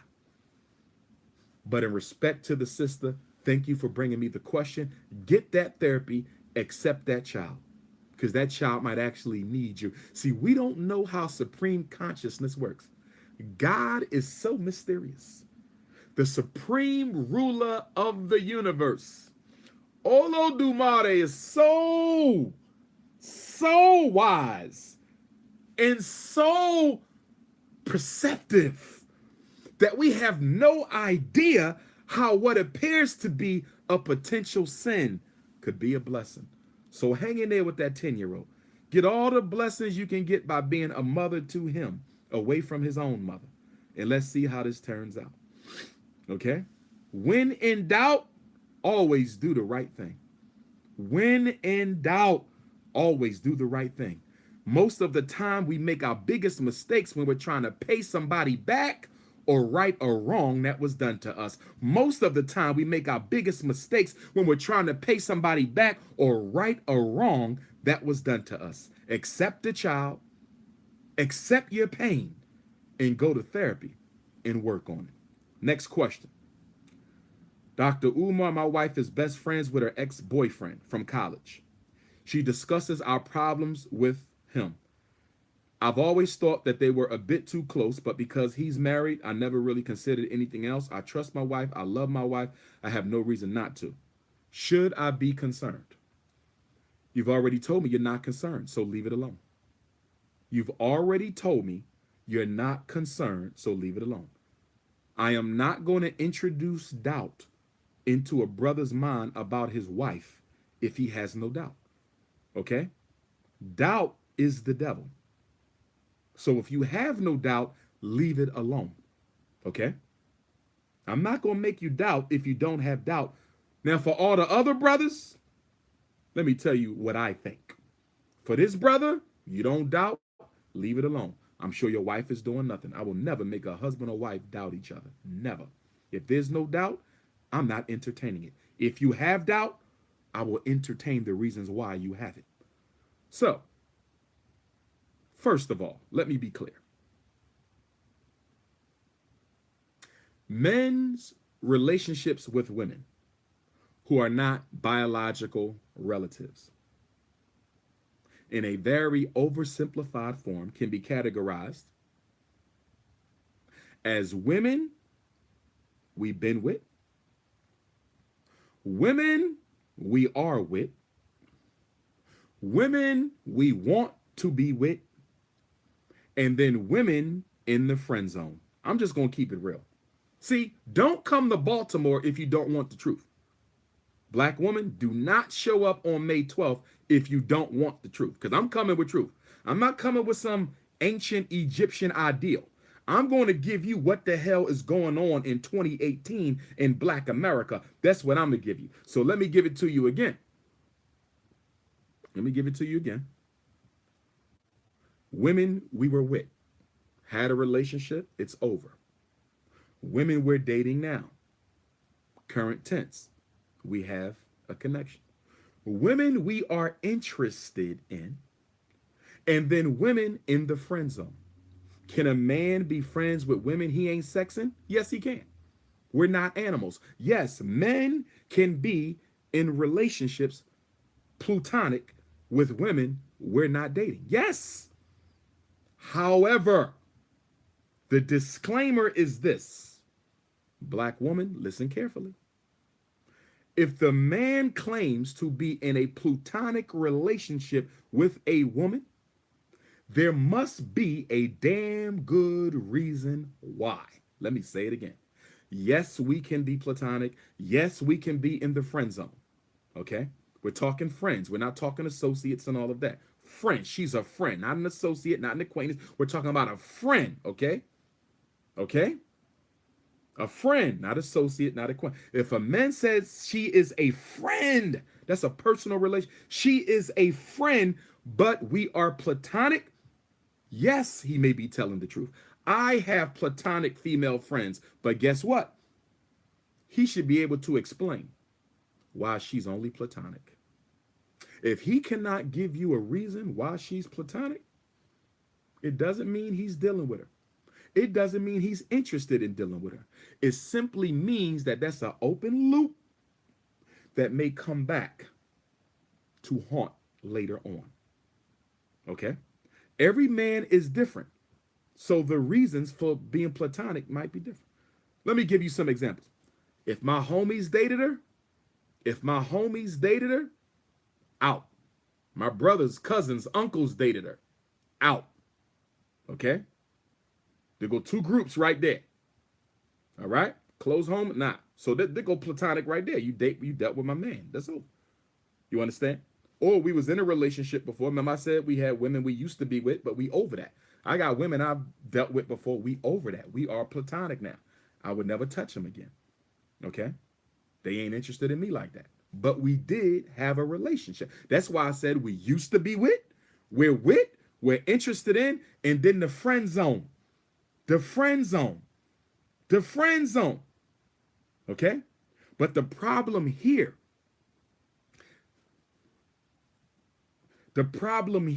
brothers and sisters, is she used to date this man.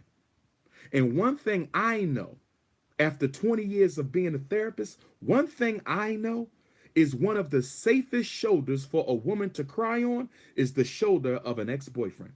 One of the safest shoulders for a woman to cry on is the shoulder of an ex-boyfriend. Okay? So my question ain't about her. My question is about the ex-boyfriend. You said he's married. If he's absolutely in love with his wife, if he is absolutely in love with his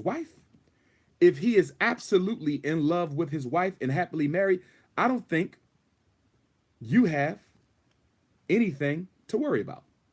Okay?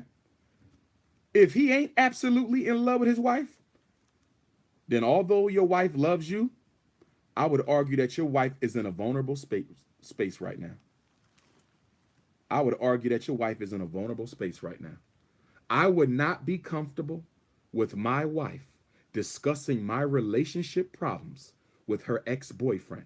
In fact, this would have been a conversation we had before we got married, because one of my conditions, I'm not saying black men have to have this as a condition. This is not a universal condition, but for me, because of who I am, what I represent in the struggle, and because of the type of coons I have who will stop at nothing to destroy me, any relationship I have with a woman will be based on absolute confidentiality as it relates to what goes on in it. One of the things a woman will sacrifice if she's with Dr. Umar, she will sacrifice the right to discuss what goes on in our relationship with anybody. Yep.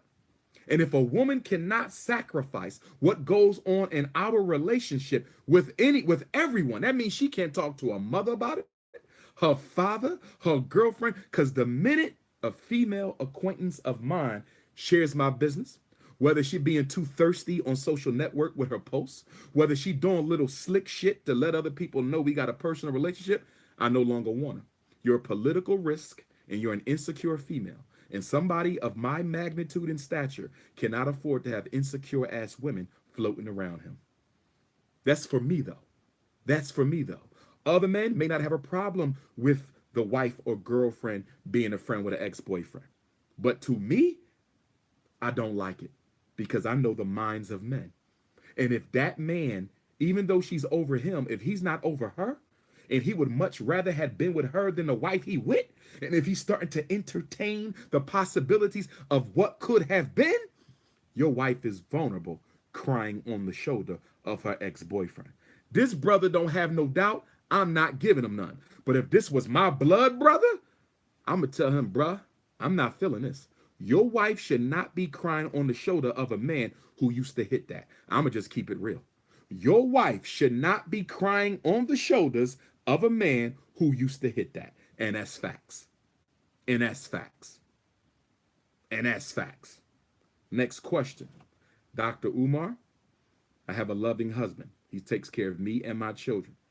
He did hit me once, only one time. This was about a week ago. He got very angry and he physically put his hands on me. He apologized.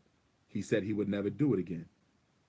Do I have a cause to be concerned? Should I leave him? They've been together. He never hit her. He hit her for the first time. Do she have a cause to be concerned? Yes, she do. She definitely has a cause to be concerned. And the reason she has a cause to be concerned is because what we know about the mind, every action creates a pathway in consciousness. Everything we think, everything we feel, everything we do creates a new pathway in consciousness. He didn't say he was going to hit her. He didn't act like he was going to hit her.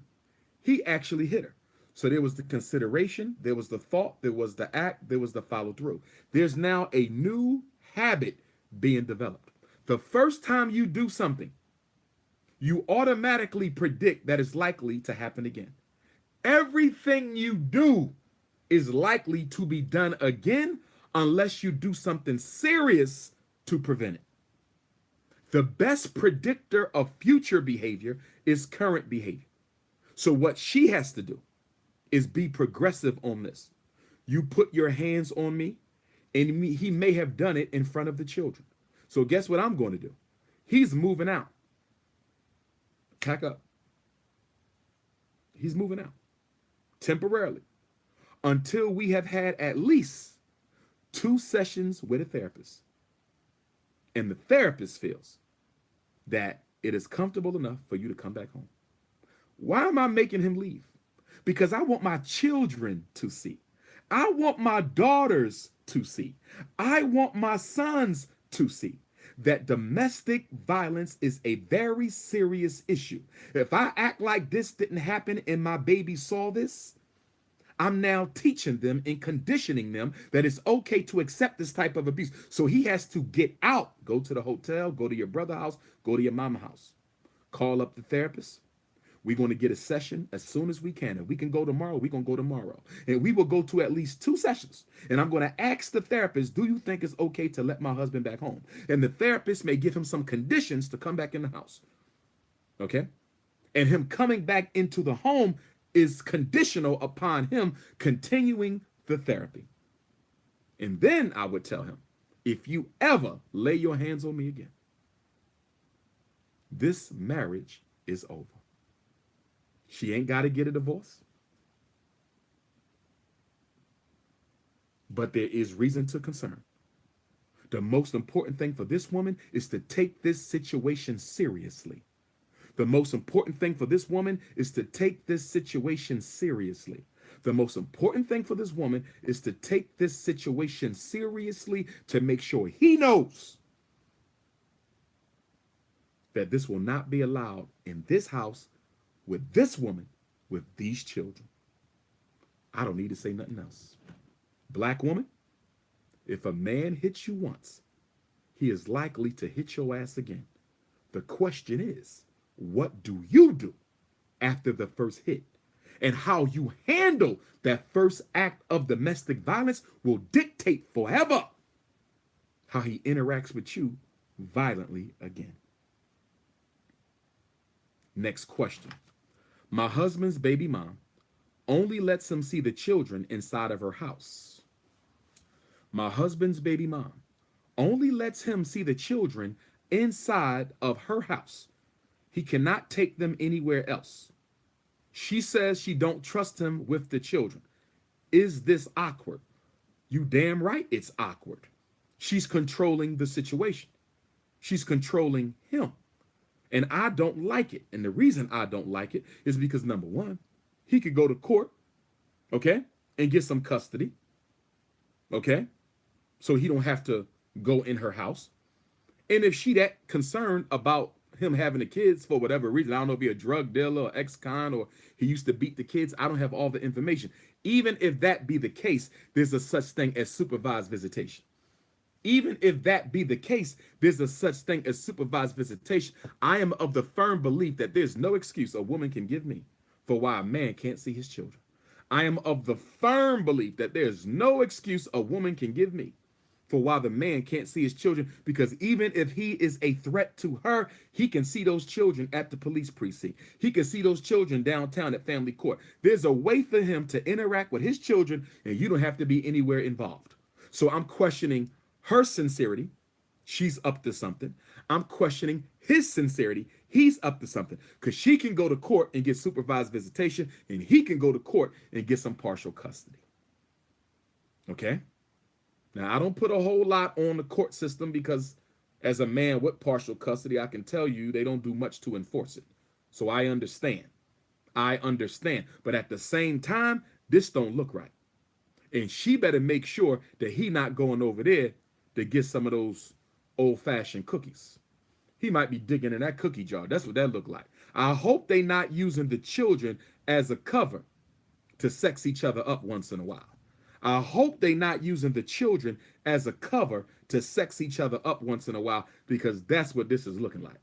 Does she have another man in her life? Now, if she has another man in her life and he living in that house, that's a little bit different if the man's present, okay? But if she ain't got no man, and then I want to know, how long has this relationship been over? Because if this is a newly separated situation, he can't go in there. He just was hitting that a couple months ago. He can't go back in there. So there's a lot more I need to know about this situation, but on the surface, it does not look healthy.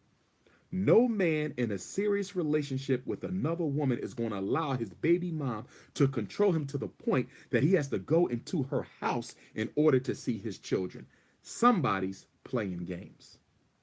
Somebody's playing games. Okay? So what you need to do is drive by the house. Don't knock on the door. Don't look in the windows. Don't be thirsty now. Don't do that stalking shit. That's a turnoff. And just see if you smell some cookies. Take a deep breath. Do you smell any cookies? Because they might be baking some cookies in there. Okay? Okay, them soft oatmeal raisin cookies. Might be some cookies baking up in there. All right? So watch that. Next question. I put my wife through college, Dr. Umar. I paid for her bachelor's degree, her master's degree, her doctorate degree. She's done a good job. She's making 3 times as much money as I make now. Before she was unemployed, I was the only one making the money. I even allowed her to stay home and focus on college. I took care of everything. We've been together 20 years. Now my wife ain't going out with me as much anymore. She acts like she doesn't need me. She has even told me that she don't need me, and I'm the reason she has now been educated. This sounds like acrimony in reverse. He sounds like the Tyler Perry movie all over again with the roles flip. You see what's going on? He did the same thing Taraji did in the damn movie. Ain't this something? This brother just did the same thing Taraji did in the damn movie. He invested in his wife, didn't invest in himself. Now she's all that and is questioning whether she needs to keep him around when he the damn reason she is who she. I told y'all we live in a selfish world. Brothers and sisters, I told y'all we live in a selfish world. Y'all don't want to believe me. Y'all don't want to believe me. Look at this shit. Just like the movie. Put this woman through college. Didn't even have to work. All she had to do was focus on her career. Now she got it going on. She act like she don't need him. Don't spend no time with him. Brother, go to therapy. Try to save the relationship. Try to save the relationship. But I'm going to tell you what I think. I think she flirting with brothers on the job. I don't know what she got her doctorate in. But I think your wife is flirting with men on the job. I don't think she cheated on you. We're not going to put that on her. She has not violated the oath of marriage. But I think she's starting to consider it. I think there's certain men that got her wide open who can do more for her than you did, although you did everything because you transformed her life and she doesn't appear to be thankful for it. Okay? But I would go to therapy, try to fight for my relationship, but I don't like the way this looks. It looks like you basically built her up and to hand her off to another man. Just like in acrimony, Taraji built him up to hand him off to another woman. You don't invest in another person more than you invest in yourself. With that being said, let me say this. With that being said, let me say this. With that being said, black man, let me say this. Please make sure you're not mistreating your wife out of an insecurity because she now makes more money than you. Sometimes it's not the woman that mistreats the man because she makes more money or has more education. It is the man in his insecurity who changes the way he interacts with his wife because he is now insecure about her socioeconomic status. So before we blame her, black man, before we blame her, black man, check yourself and ask yourself, have you been acting differently ever since she got the education and the higher pay? It could be you. And that's why I'm recommending they go to therapy, brothers and sisters, because in therapy, the therapist should be able to piece out what's going on, because it could be her, it could be him, it could be a combination. I'm more likely to suspect that they are both guilty. I'm likely to suspect she's treating him different, and I'm likely to suspect that he's treating her different. I think they're both guilty, and I'm hoping they can save this marriage because after 20 years, that's a lot of memories. After 20 years, y'all have done and experienced a lot, and I am hopeful that they can save this relationship. Dr. Umar, my husband allows my baby daddy, ex-boyfriend, to talk to him any kind of way and curse him out in front of our children. Uh-oh. I don't like this. So the husband is being punked in front of the baby dad. Before I talk about him, I'm going to talk about you. Before I talk about him, I'm going to talk about you. Because this is your situation that you brought to this relationship. Now, yes, I understand. Y'all are married. Y'all must function as one. True. But you have children from a pre-existing relationship. This man comes around to see his children, to talk to you about the children. So you got children from two different men, the current husband, the ex-boyfriend. That happens a lot. Okay. Why is he so comfortable talking to your husband any kind of way? Because the reason I'm saying is I don't want that brother shooting somebody, going to jail, or getting his life took, because sometimes women take pleasure. Sometimes women take pleasure in seeing the ex-husband get jealous over the fact that she found somebody who treats her better than he did. I'm going to first hope that you're not using your husband to make your baby daddy jealous. Let me say that again. Let me say that again. Let me say that again. I hope you're not using your baby daddy to make using your husband to make your baby daddy jealous. Women do it all the time. And it has cost people their lives. It happened to me one time. Sister I was dating in Philadelphia invited me to a situation I should have never been invited to. She used me to make her baby dad jealous, and it could have cost me my life or cost me a bunch of drama. It happened to me. She wanted to throw the school psychologist in front of the face of a thug, and it could have got nasty. It could have got nasty. Women, sisters, stop doing that shit. That is one of the most selfish things you can do, to put a man in harm's way to make another man jealous. So that's number one. Because guess what? He don't have to come to your house. He don't have to come to your house.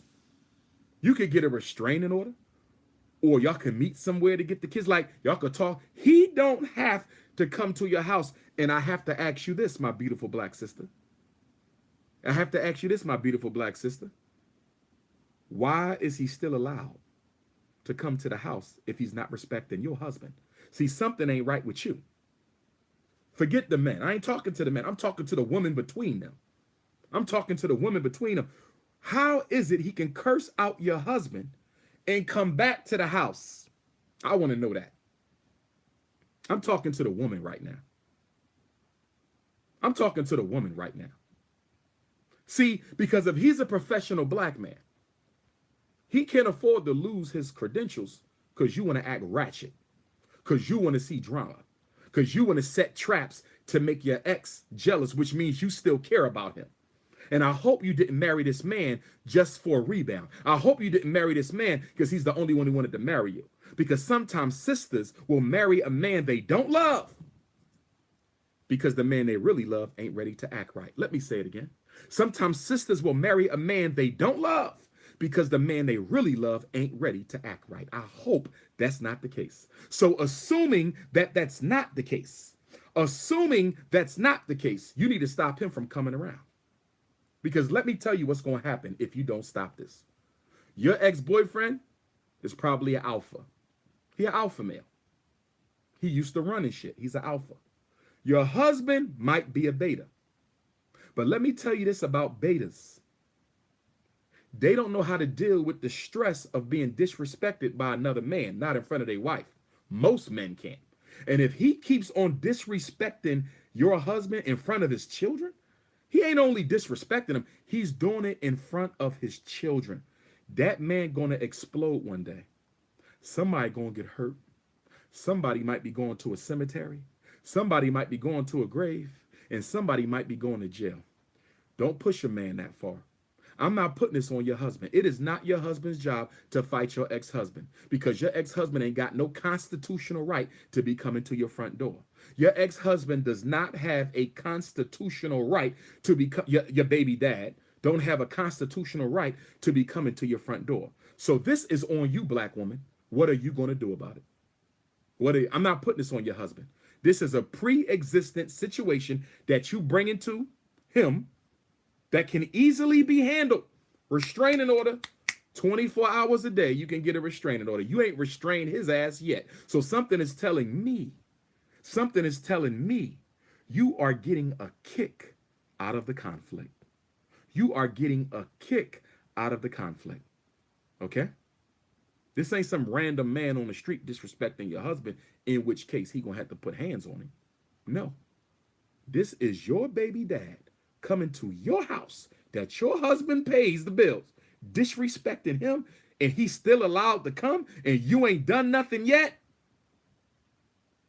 He might need to leave your ass. He might need to take his kids and leave your ass, because this is a pre-existing situation. And I'm going to put this on you, sister. I'm going to put this on you.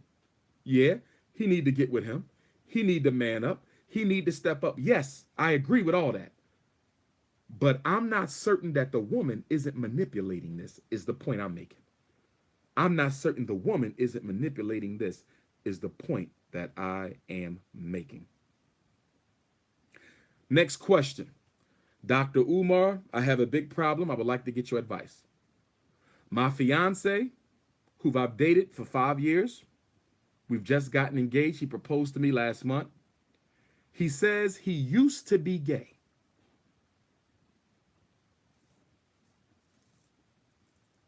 Let me let that sink in for a minute.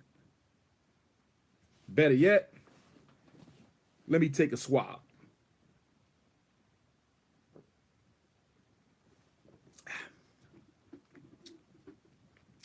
Here we go with that used to be shit again.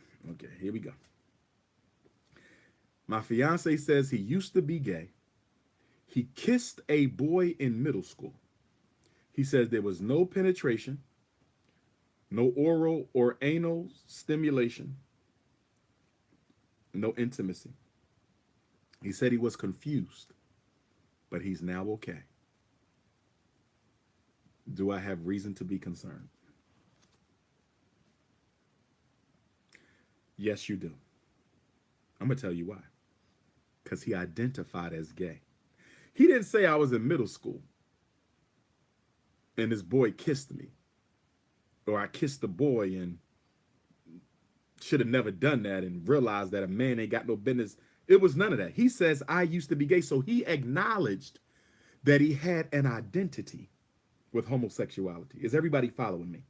He acknowledged that he at once identified. See, it's different. He identified. See, there's men who participate in homosexual acts who don't identify with it. Are they still gay? Hell yeah. They're just in denial. Are they still gay? Hell yeah. But they're just in denial. But this brother, okay, he's not only admitting the act, he admits he identified with the lifestyle. He says, I used to be gay. Okay? Kissing a boy in middle school is a homosexual act. Okay? But at 12, 13, and 14, you don't still know who you are yet. He did not have to identify as being gay. He identified. That's my concern here. He identified. Let me tell you why I'm more concerned with his identity than the action. He could have went to school with all white boys. He could have went to school with all white boys. Some of y'all say, why does that matter? It matters a lot. Because in European culture, according to their psychologists, Sigmund Freud, Carl Jung, Anna Freud, Alfred Adler, you can look them all up. Most of the fathers of white psychology believed homosexuality was a normal part of masculine development. In white culture, it's not considered abnormal for a boy to have relations with another boy and still be heterosexual.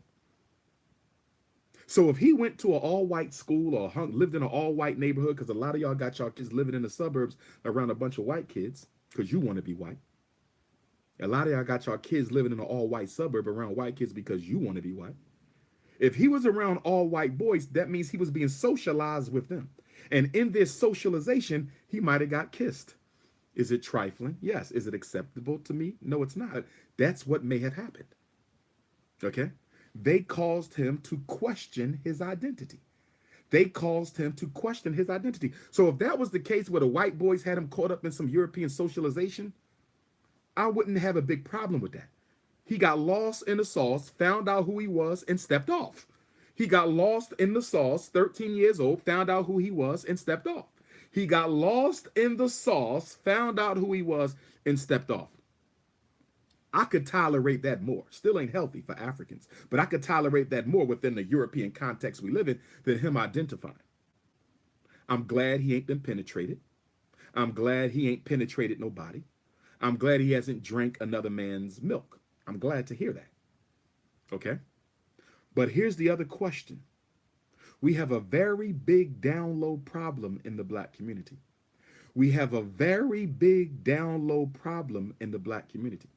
We have a very big down low problem in the black community. And because we do, I'm wondering if he is secure in his heterosexuality.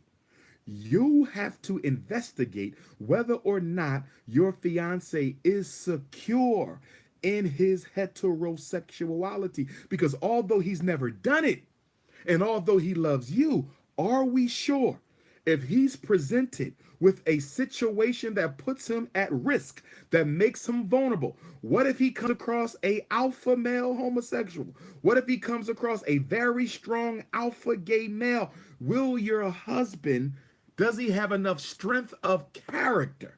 Will he be tempted to take a ride on the dark side? Can his heterosexuality be challenged? If it can't, I think you fine. Just stay vigilant. If it can't, I think you fine. Just stay vigilant.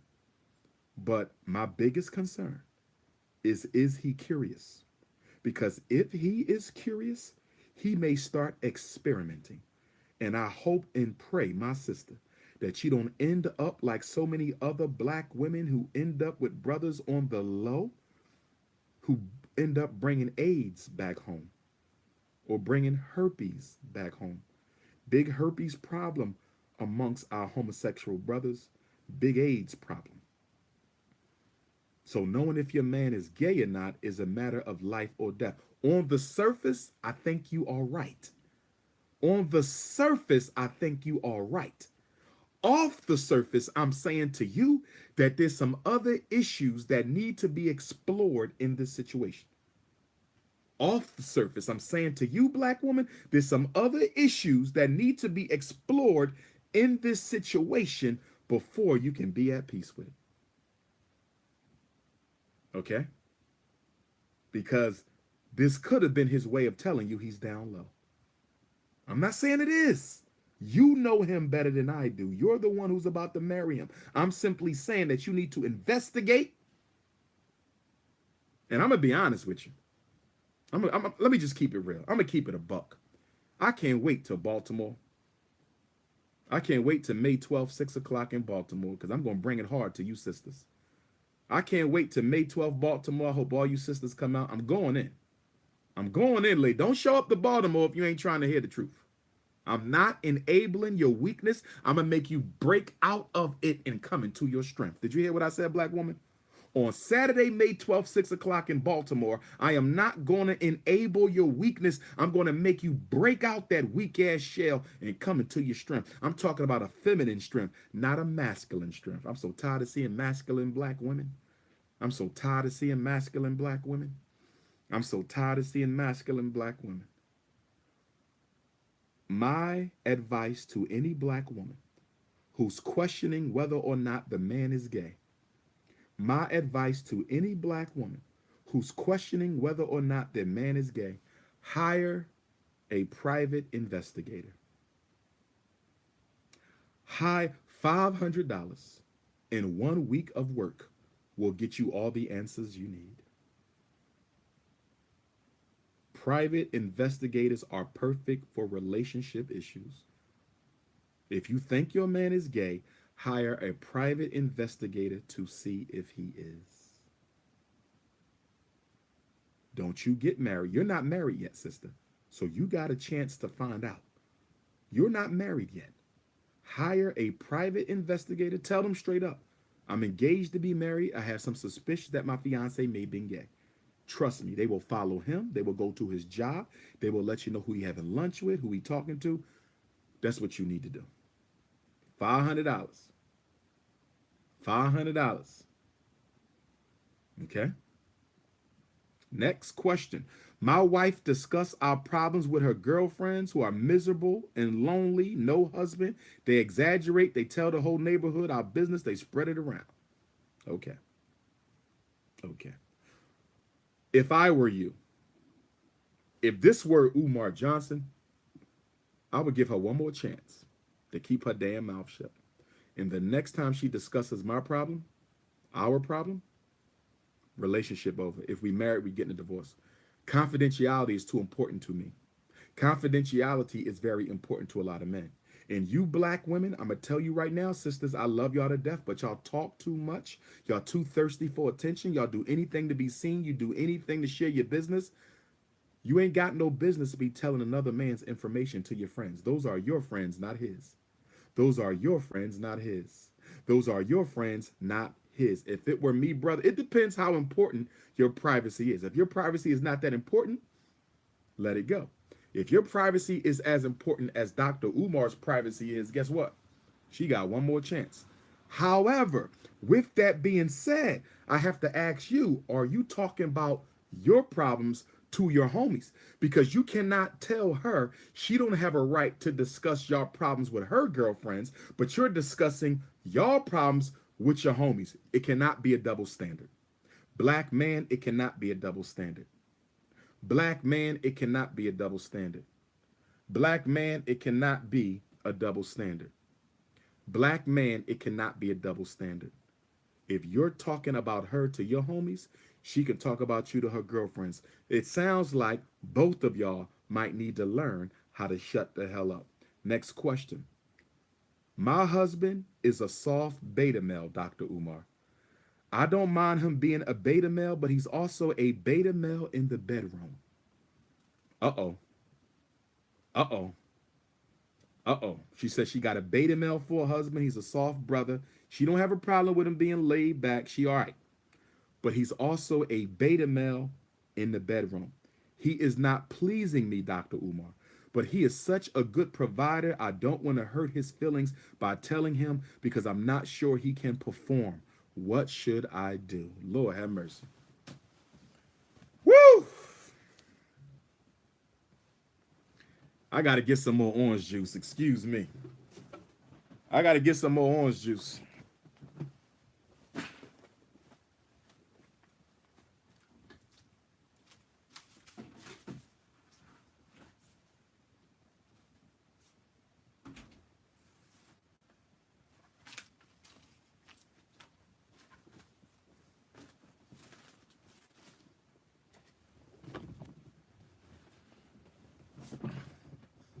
Oh, man.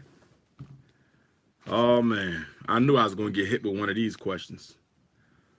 I knew I was going to get hit with one of these questions. So she got a good man. He's a beta even in the bedroom. Damn. Woo. Shit.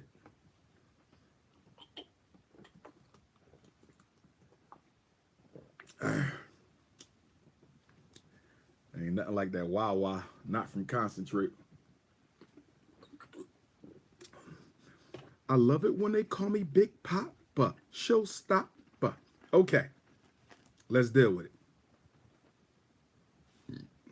Nikki Justice, you need to cut it out. Nikki Justice said, beta men matter. Okay, y'all need to go to sex therapy. There's certain therapists who specialize in sexual dysfunctions. They will teach the man how to arouse you. They will teach you how to arouse him. They will help him perform better. I don't do sex therapy. I'm not interested in that. That's a bit too private for me. I do talk therapy. I'm not doing that. But there's people who specialize in sex therapy. You and your husband need to see a sex therapist, okay? Let me say this. When you really love somebody, you should love them enough to tell them the truth. When you really love somebody, you should love them enough to tell them the truth. I think you should let your husband know. You don't have to say he's not pleasing you. Tell him what he needs to do. Don't tell him what he's not doing. Are you following me, ladies? Tell him what he needs to do. Don't tell him what he's not doing. Same thing for my brothers. If your woman isn't pleasing you, tell her what she needs to do. Don't tell her, you don't have to say, you are boring in bed. You don't have to say that. Say, listen, baby, I need you to start doing this. I need you to start doing this. Do you slowly introduce into the sexual part of the relationship the things you want your man to do? Sex is important. People say it's not, it is. People get divorced mostly for what? Sex and money. I'm going to keep it real. Divorce in America is about sex and money. Now, we could talk how we meditating and veggie wrap and green smoothie and shea butter and all that shit. But at the end of the day, people are getting divorced for sex and money. Okay? Those are not the only reasons, but they are two of the biggest reasons. So let us be honest tonight. All right? Let us be honest. All right? So if my wife was having issues, I would slowly coach her into what she needs to do, right? And you should be able to slowly coach your husband. I would do that first because you might be able to solve this in the bedroom. You might be able to solve this in the bedroom. Okay? I don't know exactly what she means when she says he's not beta. I don't know if he's too small. I don't know if the brother is not as creative in the bedroom. I don't know if it's that he can't last. I don't know specifically. It could be a little bit of all that. But there's solutions for all that. Okay? If he's too small, there's surgeries that can be done. I would never trust nobody playing with the one thing I can't replace, but there's surgeries for that if you're too small. Okay? If he doesn't last long enough, there's therapies for that. Okay? There's medication for that. And if he's not creative enough, you simply coach him along the way. Now, if you are a super freak, it could very well be that you might need to calm down a little bit. Now, I'm assuming that you're a sister with a regular black woman's sex drive, you know. But if you on some super shit, you know, and he's doing what he's supposed to do, but you just used to being freaked out by all the boys in the hood, that's a whole nother situation now. We ain't talking about no thought sex, right? We ain't talking about no thought sex. We talking about true, intimate, okay, getting your freak on between two people who love each other. Now, if you on some thotty shit because you so used to twerking and shit and all that, I don't think that's his responsibility. So, I mean, there's a little bit more that we need to know here. There's a little bit more investigation. But the good news here is it can be helped. But the first thing is you need to tell him what he needs to start doing. And if that doesn't work, y'all go to sex therapy. You start with a regular therapist and they will introduce you to a specialist who deals with these problems. So this can be, well, so black woman, there is always help. Black man, there is always help. The problem is we don't like discussing sexual unfulfillment because we're not comfortable. Nobody's comfortable telling the other person, you're not fulfilling me. Nobody's comfortable telling the other person what they need to do, right? And that's a contradiction amongst black men because every black man wants a woman who know how to get her freak on, but he don't want to show her how. You notice that, brothers? Most brothers want that queen coming in like a can of sardines. They want her freak already packaged. They just want to open up the pack and get all the freak out, right? That's how brothers is. That's how we don't want to have to show her how. We want her to know how, but we don't want her to have no history. Look at that contradiction. Let me say it again. Brothers want a woman who know how to do everything, but they don't want to show her, and they don't want her to have a history of doing it. So how in the hell does your woman learn how to do everything, but you didn't teach her, and she ain't supposed to have no experience doing it? That's the denial that some brothers have. That's the denial that some brothers have, okay? Now, some of y'all getting too eroticized on the chat, so we're going to leave. Somebody, she talking about something, she dripping wet. Brother said he hard. Some of y'all Negroes are sick. So we're going to move on. We need some therapy up in the chat room. Thirsty ass people this morning. But anyhow, let's move on to the next question. Here go another one. Here go another one. Dr. Umar. The hotter my wife gets during intimacy, the more she smells down there. The sex is off the hook, but so is the smell. What should I do? What should I do? Here we go again. Y'all done hit me with another one. The brother said his wife got some good coochie, but it stinks. She got the sardine effect. She's suffering with the sardine effect, right? What should a brother do if his wife is smelly? What should a man do if the wife is smelly? Well, first of all, there's good news. Most of the time, if a woman is smelling, it's a simple thing to fix. They just got to go to the doctor. Most of the time, it's not. They was probably using some of them scented tampons, you know, that they insert. A lot of ones that have the scent, they're not good. They cause all types of chemical moistures, cause the smell. She might be dehydrated. She might ain't washing properly. There might be something up there from her menstrual cycle that didn't come out. I mean, the doctor will take care of that. So the good news is it's not hard to fix, but you got to tell her she smell. Because if you don't tell her she smells, she's going to get worse. And guess what? She's going to start smelling outside. And then you're going to have people talking about your wife. So if you love Somebody said stop eating fast food. My brother, most of the women I've dated in my life has had a Big Mac or a piece of chicken and they ain't smelled. So don't tell me that a damn McChicken sandwich or a Shamrock shake is going to have your ass smelling like, okay, some sardines. That's bull. Somebody said burning incense. Stop it. Cut it out. Y'all being disrespectful to the divine womb. Let's not disrespect the divine womb. Okay? Well, yes, the vagina is one of the exits of the body. It's a cleanser, right? Now, we do know dairy. Women who eat a lot of dairy, okay, it will discharge to the vagina often. And it takes a while for all that cheese to get out between the knees. It takes a lot of time for that cheese to get itself out between your knees. Okay? But gynecologist, brother, tell her, because if you don't, other people will notice it and they will tell her. Okay?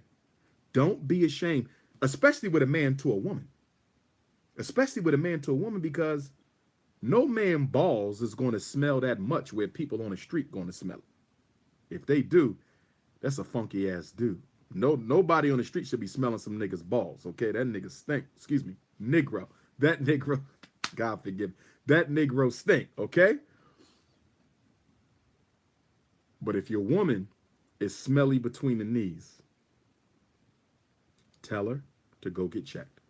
And guess what, brother? Be supportive. Go with her.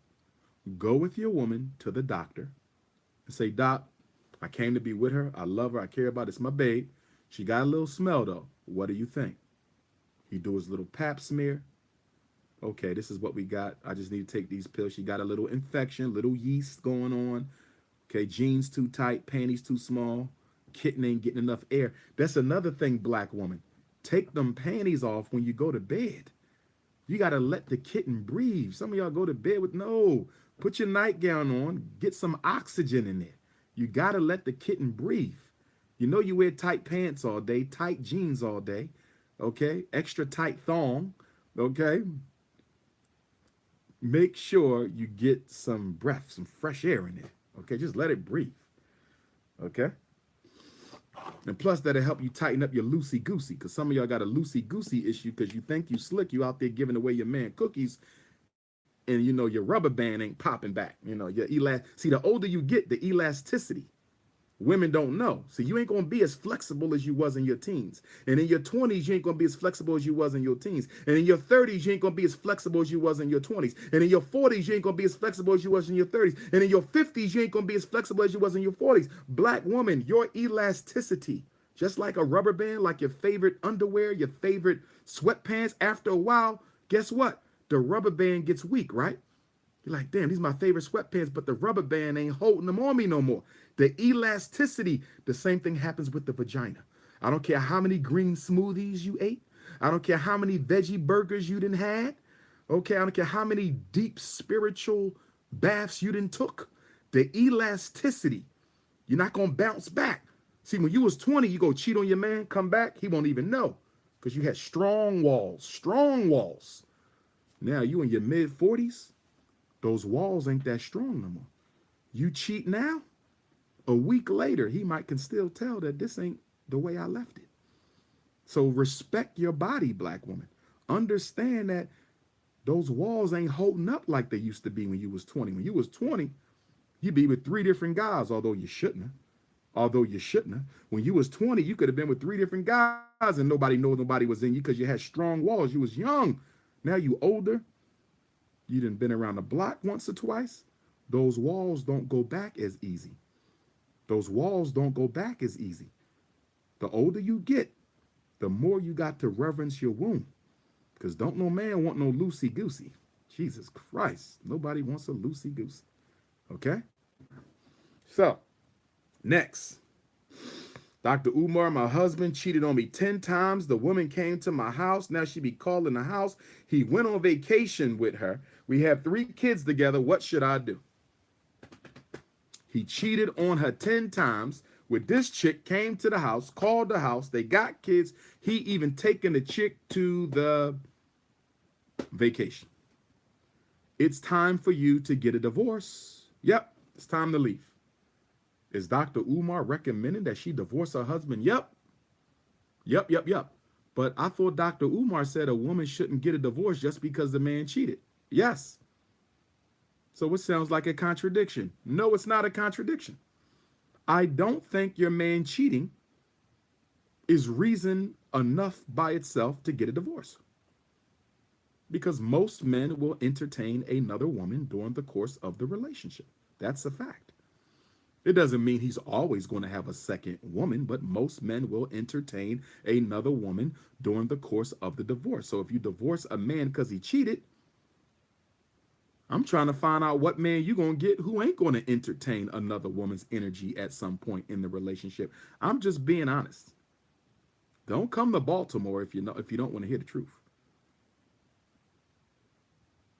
But you do need to leave and get a divorce once he starts getting disrespectful with his extramarital affair. He is disrespecting her. That's why she's getting a divorce. She's not getting a divorce because he cheated 10 times. She's getting a divorce because she knew 10 times. The woman is coming to the house. The woman is calling. This man is flat out disrespecting his wife.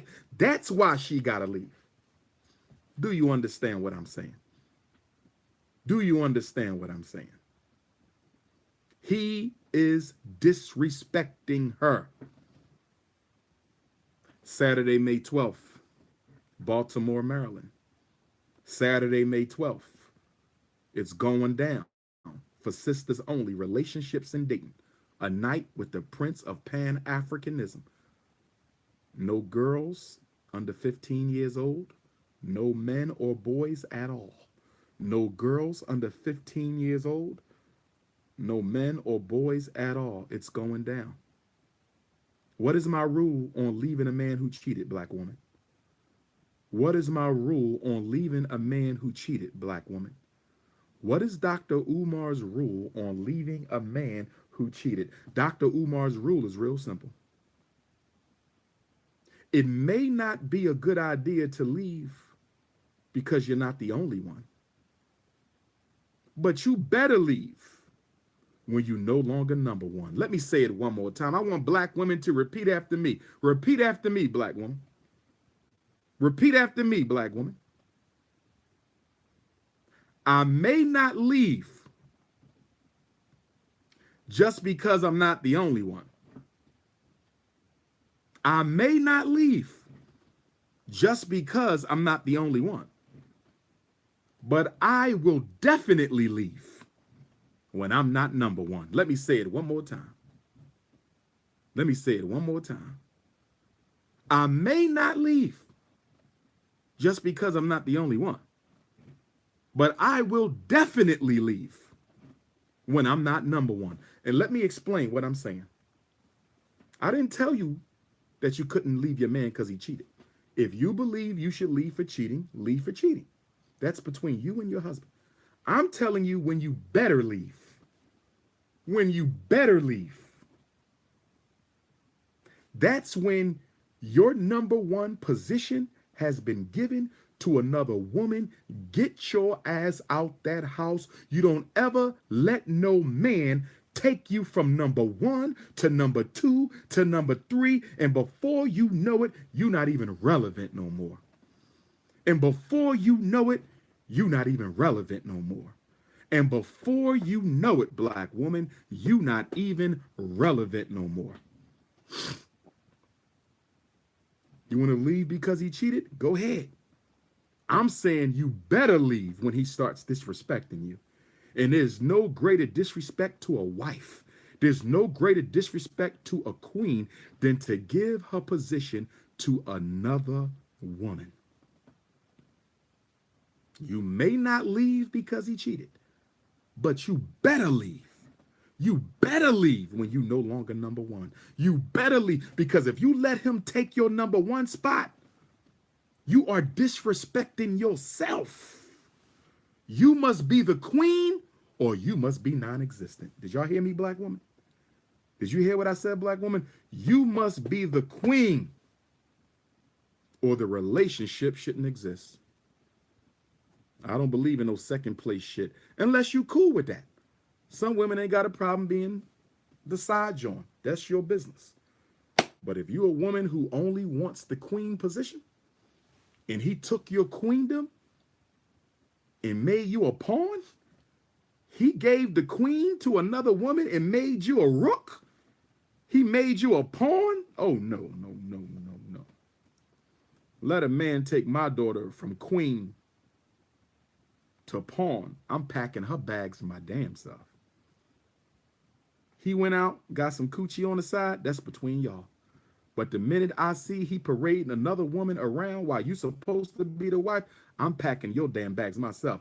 Your daddy ain't letting you put up with that. You will not be disrespected in front of your face. You will not be disrespected in front of your face. Next question. I'm pregnant, Dr. Umar. 5 months. We live together. We've been dating for 3 years. I haven't met his children. I haven't met his parents. I haven't met his siblings. He doesn't take me to any of his important affairs. When I ask him why, he keeps on making excuses. What should I do? Here we go again with this. So you're pregnant with this man, 5 months. Congratulations. Another African life. He might be the Messiah. Congratulations. Another African life. He might be the Messiah. Or we may have a beautiful princess. She might be the Messiah. All right? Congratulations. Always a blessing when you can have children, because not every woman can. As we know in the movie Acrimony, Taraji could not have a baby. She had a full hysterectomy. Okay. 5 months pregnant. Y'all live together. Y'all been dealing for at least 3 years. You ain't met his kids. You ain't met his mom and dad. You ain't met no brothers or sisters. And he keep on making excuses. I hate to say this to you, black woman. I hate to say this to you, black woman. I hate to say this to you, my beautiful black sister, but it sounds to me like you may not be in his immediate plans for the future. It sounds to me that you are not a priority. It sounds to me like maybe he didn't intend for you to get pregnant, but decided to live with you because it's cheaper to keep her. Okay, he might have religious parents who believe you should stay with the mother of your children, which I can respect. Okay, maybe he's afraid you're going to destroy him in child support. Maybe he got another woman. Maybe he not feeling you because all you do is complain. Okay, there's a lot of potential reasons here. But whatever the reason is, you're being disrespected.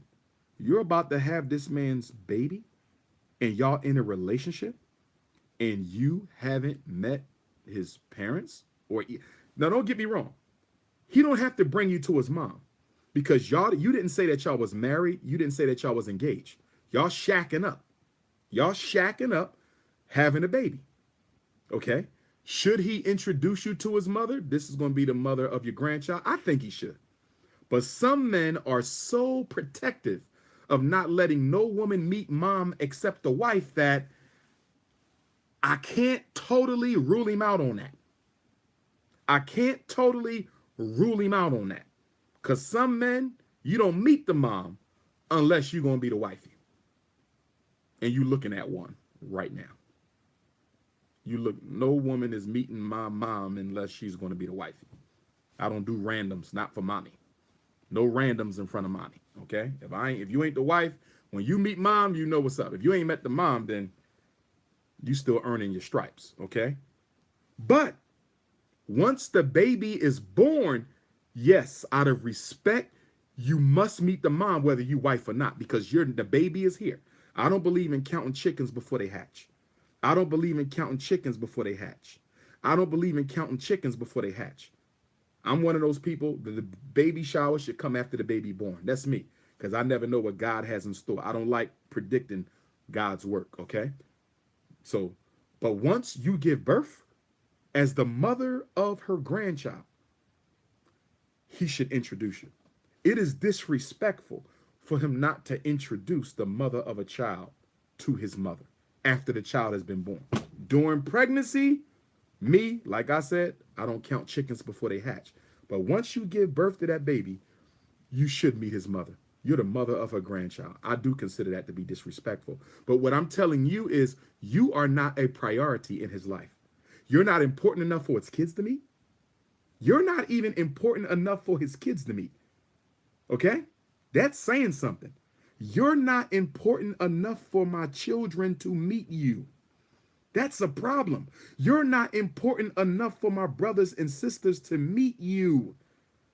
Parents, we normally reserve parents. I'm not concerned about the parents because that's more important stage. I ain't concerned that you ain't meet mom and dad yet because you probably didn't earn that yet. But like I said, once you give birth, you should be introduced as the mother of the child. Maybe not his woman, but as the mother of the child. But siblings and children, y'all live together and you've never met his kids or his...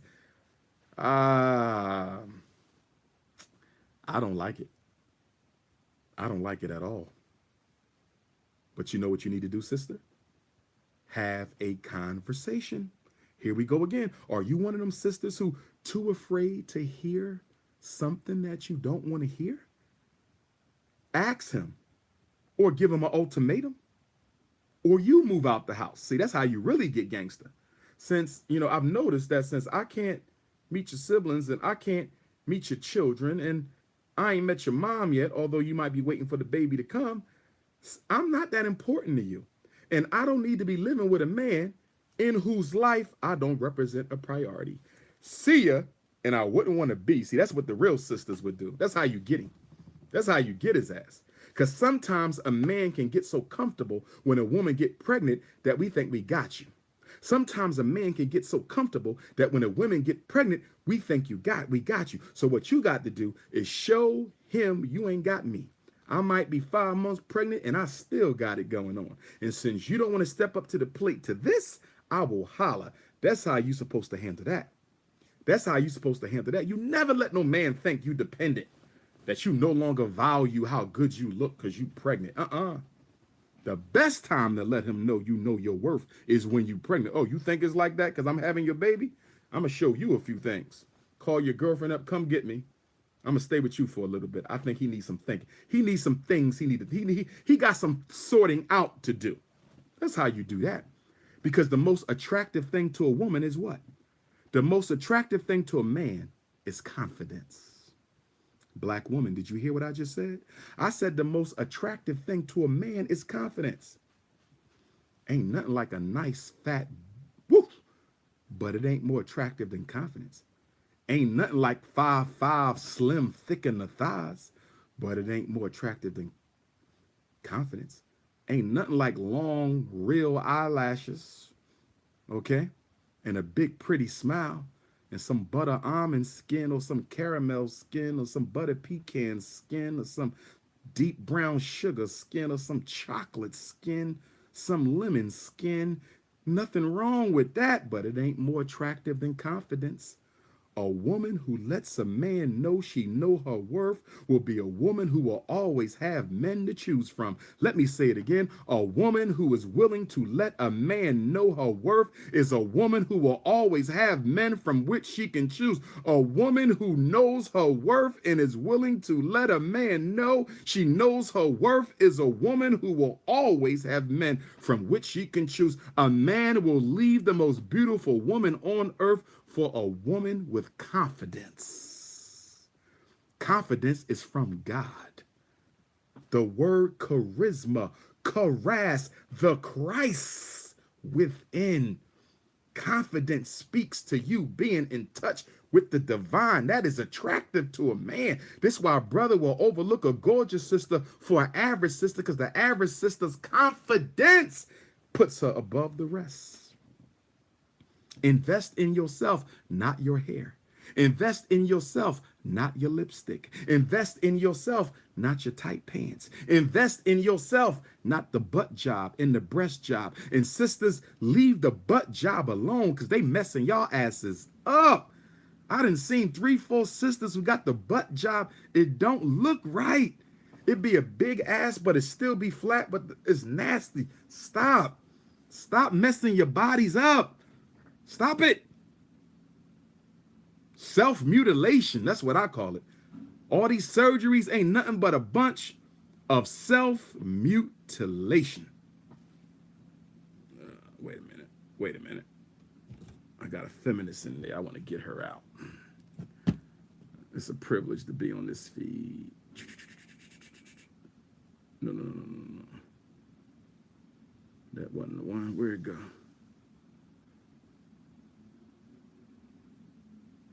There we go. Had a little feminist in there. Listen, brothers and sisters, you don't have to agree with me. You don't. Just keep it moving. Obviously, you must be attracted to something because you stay on my feed. You know how many people live on Facebook right now? You know how many videos? There's millions of videos on YouTube. You know how many people got an Instagram account? But yet you choose to stay on mine. So obviously, you're attracted to something about Dr. Umar. Why not just admit it and live your life? Okay.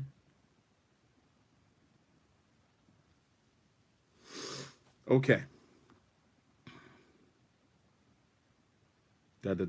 So yes, you ain't met his kids and y'all live together. You're not a priority. He's keeping you out of everybody's life because he don't plan on keeping you in his. He's keeping you out of everybody's life because he don't plan on keeping you in his. He's keeping you out of everybody's life because he don't plan on keeping you in his. If a man or woman is keeping you out of everyone else's life, it's because they don't plan on keeping you in theirs. Black woman, it's going down. Baltimore, Maryland, Saturday, May 12th. Doors open up at 6. Downtown Cultural Arts Center, 401 North Howard Street. Get your tickets at drumarjohnson.eventb.com. Get your tickets at drumarjohnson.eventb.com. We'll be in Washington the next day, and that's for the whole community. Sunday, May 13th, Mother's Day. Take your mother to breakfast or lunch, and then bring her on down to Baltimore to be with the Prince of Pan-Africanism on May the 13th. And we're going to talk about the state of the race at the Thurgood Marshall Center. It's a doubleheader DMV, May 12th and 13th, Baltimore and D.C. Get your tickets online. Tickets will be up on May 12th. Excuse me, tickets will be up Monday. Tickets will be up this Monday. Okay, if you want to go to Africa with me, text me, email me. I will send you the flyer. Come out tonight, Paterson, New Jersey. Come out tonight, Paterson, New Jersey, 6 o'clock, 36 Marshall Street. Rock the Vote. Sunday in Marlin, Texas with Dr. Umar, Coach Carter. Next Saturday, Paris, France. It's going down. Next Saturday, Paris, France. It is going down. Okay. We got a few more, brothers and sisters, a few more. I think my husband is gay. He has friends I've never met. Doesn't have sex with me. Private investigator. I think my husband is gay. He has friends I never met. Doesn't have sex with me. Private investigator. You have a man who don't want to touch you? Either there's another woman or he's masturbating at an unhealthy rate or he's dealing with men. Okay? One thing I always tell women to look for is whether or not your husband watches gay porn. One thing I always tell women to look for is whether or not your husband watches gay porn. One thing I tell women to look for is whether or not your husband watches gay porn. Grown men who are not gay don't watch gay porn. Children who have identity issues may be exploring, especially now since President Barack Obama confused all of our kids with these alternative lifestyles. So that's a part of the culture now to question yourself as a young child or an adult. But you're in your 20s watching gay porn. You're in your 30s watching gay porn. You're in your 40s watching gay porn. If your husband is watching gay porn, I can guarantee you he's gay. Straight men don't watch gay porn. Straight men don't watch gay porn. So if you catch him with gay porn, there's a problem. Heterosexual men don't hang with gay men either, unless it's a blood relative. If it's a cousin, a brother, uncle, you can't do nothing about that. But if your straight husband has gay male friends,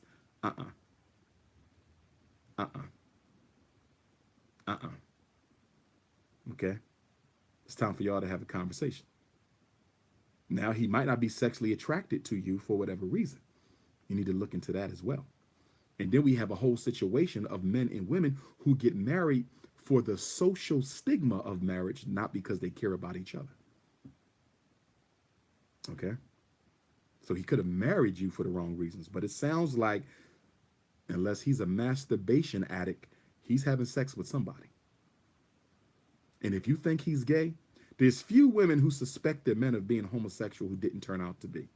There's few women I know who have suspected their men of being homosexual who didn't actually turn out to be. So, lady, be careful. Next question. We only got 5 more. Dr. Umar, my wife is gaining too much weight. I'm a health conscious brother. She's blaming her extra weight on our 2 children. However, our children are 8 and 10. They were born 8 and 10 years ago. There's no excuse for why she's gained so much weight. I'm embarrassed by her size. It doesn't look right with me, someone who constantly works out and exercises. What should I do? Well, first of all, why don't you take her exercising with you? Make exercise a part of the family culture, because it sounds like you're exercising on your own. If it were me, I would require of my wife, if how she looks is that important to you, and I hope you're not an overly superficial brother, because we got some brothers out there whose expectations of their woman's physical beauty is so extreme that she couldn't fulfill it no matter what type of diet or exercise program that she has. So I hope you're just not overly superficial. For the sake of conversation, I'm going to assume that our brother is not overly superficial. So what I would suggest, black man, is you invite your woman out to work out with you. Make her go with you. That is part of the contract for this marriage to continue. When I go to the gym, you go to the gym. Sit down with her, come out with her exercise. She's going to do some cardio, some light weight. She's going to do some cycling. She's going to walk around the track. Okay? Introduce her slowly. Let her know, baby, I love you and I care about you. And don't come from the angle of how she look. Don't make this superficial. Make it about her health. Make it about her longevity, not her looks. Make it about her longevity on this earth, black man. Don't make it about her looks, okay? Baby, I want you to be healthy. I plan to live to be 100. I want you to live to be 100. We're going to live to be 100 together. I love you so much that I need you to survive. I don't know what I'm going to do without you. Hopefully you telling the truth. Hopefully you telling the truth. I don't know what I'm going to do without you. So let's start going to the gym together. Okay, you said you health conscious. She not. So why you ain't making, you start cooking all the food. We're going to go vegan. We're going to go vegetarian. First, we're going to pull out your pork. Then we're going to pull out your chicken. Then we're going to pull out your turkey. Then we're going to pull out your fish. And then we're going to go work with your wife, my brother. Because it sounds like you've been doing your own thing. That's what it sounds like. And I can't blame her if you haven't been bringing her along. See, that's what you call unrealistic expectations. That's what you call unfair expectations, where you off doing your health thing and your wife gaining weight and you getting mad at her, but you not even including her. If you're not including your queen, then what you expect her to do? And then you got brothers who verbally abuse they women, which don't do nothing more but lead her back to the refrigerator and eat even more because you done verbally abused her. Motivate, don't denigrate. Motivate, don't denigrate, brother. Be careful, because she'll walk out on the street 400 pounds and there'll be a black man who will see the beauty in her. While you're worrying about the beauty on her, there'll be another black man who will see the beauty in her. So I'm not saying you don't have a legitimate concern. Okay, y'all got children, children with their mind. We don't need no diabetes or cancer, none of those problems. You understand, black man? I understand. Okay? So make sure, all right, you include her in on your health situation. Okay? My wife's parents have moved in with us. They have taken over our house. They are Jesus crazy. They don't let our children watch certain movies. They can't play their video games if they're too violent. They want to take them to Bible study. They judge everything we do. This ain't a good Christian. This ain't a good Christian. I am living in a Jesus dictatorship, but I pay all the bills. We have a problem. We have a problem. Monsters-in-law, not mother-in-law, monsters-in-law. Damn. Your wife, mother, and father moved into the house and turned it into a damn church. Lord have mercy. I might just stay single. I don't know if I'm gonna get married. I'm happy being alone. I think I'm done. I can't see me. I ain't putting up with all this.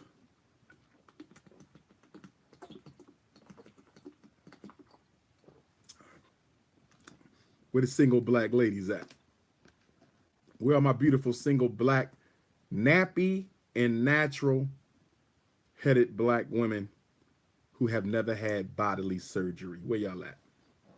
Where are the single, beautiful, natural, nappy headed black women who have never had bodily surgery? Okay. So, this ain't good. You have to have a conversation with your wife. This is more about your wife than it is about her parents. You pledged the rest of your life to be with your wife, not her parents. You pledged the rest of your life to be with your wife, not her parents. So I think you and the wife need to have a serious sit down. And first of all, are they living with y'all permanently or part-time, or what's the situation? Because if they living with y'all permanently, rules have to be laid down. And your wife has to lay them down. And after your wife lays them down, you can enforce them. But out of respect and decorum and protocol, you cannot check her parents. You cannot check her parents until you first checked her and have given her an opportunity to check her parents. This is her family. She has to, okay? She has to take the first move here. She has to take the first move here. Okay? So, you know what else might help? I got an idea. You and your wife should go to your mother and father-in-law's pastor and ask them to intervene. Bring the pastor to the house, assuming he ain't so crazy and Christ out that he can't recognize when a situation is untenable, okay? Ask the pastor to use the Bible and do a couple. This is pastoral counseling. Y'all don't need a regular therapist. Y'all need a pastoral counselor. Get the preacher and tell the preacher, if he asks the preacher to bring some peace in the household, because they're risking your marriage, okay? Pastor, I love my wife, but her parents are risking our marriage because they're taking away my peace of mind and my children's peace of mind, and I'm not going to have my children being made unhappy. Can you please come to the house and do a couple of sessions with me, my wife, and my parents-in-law, using the Bible to show them how they need to practice tolerance, that they're in someone else's dwelling. We love to have them there, but we need balance. We need balance. If it was me, I would find a good pastor to come on out and help us out. Okay, that's what I would do. I think y'all can fix this. I think y'all can fix this. Okay. 1, 2, final 4. We down to the final 4. Shout out to Villanova, national champions again, second time in 3 years. Philadelphia, we got it. Super Bowl, NCAA championship. And now Joel Embiid and Ben Simmons about to bring us the NBA championship. It's the city of champions, baby. Shout out to North Philly. Shout out to West Philly. Shout out to Southwest Philly, Mount Airy, Germantown. You understand me? West Oak Lane, Northeast Philly, Yaden, Darby, Chester. We shouting everybody out. You feel me? Shout out to Jersey. I'm going to see y'all tonight. Patterson, New Jersey. Be in the building. Final 4 questions, and then I'm going to let y'all go. Dr. Umar, I'm a conscious sister. Again, if y'all need to email me, Dr. Umar Johnson at Yahoo. If you need to text me, 215-98. You've already answered the question. I think you've already answered the question. Y'all have 3 kids, but y'all not married. Y'all have 3 kids, but y'all not married. However, for the sake of the children, for the sake of the children, for the sake of the children, my sister, I would like for y'all to go to therapy. For the sake of the children, I would like for y'all to go to therapy to see if we can get him to at least investigate consciousness.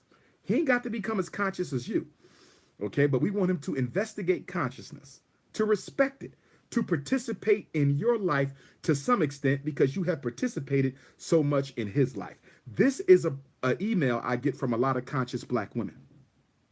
This is an email that I get from a lot of conscious black women.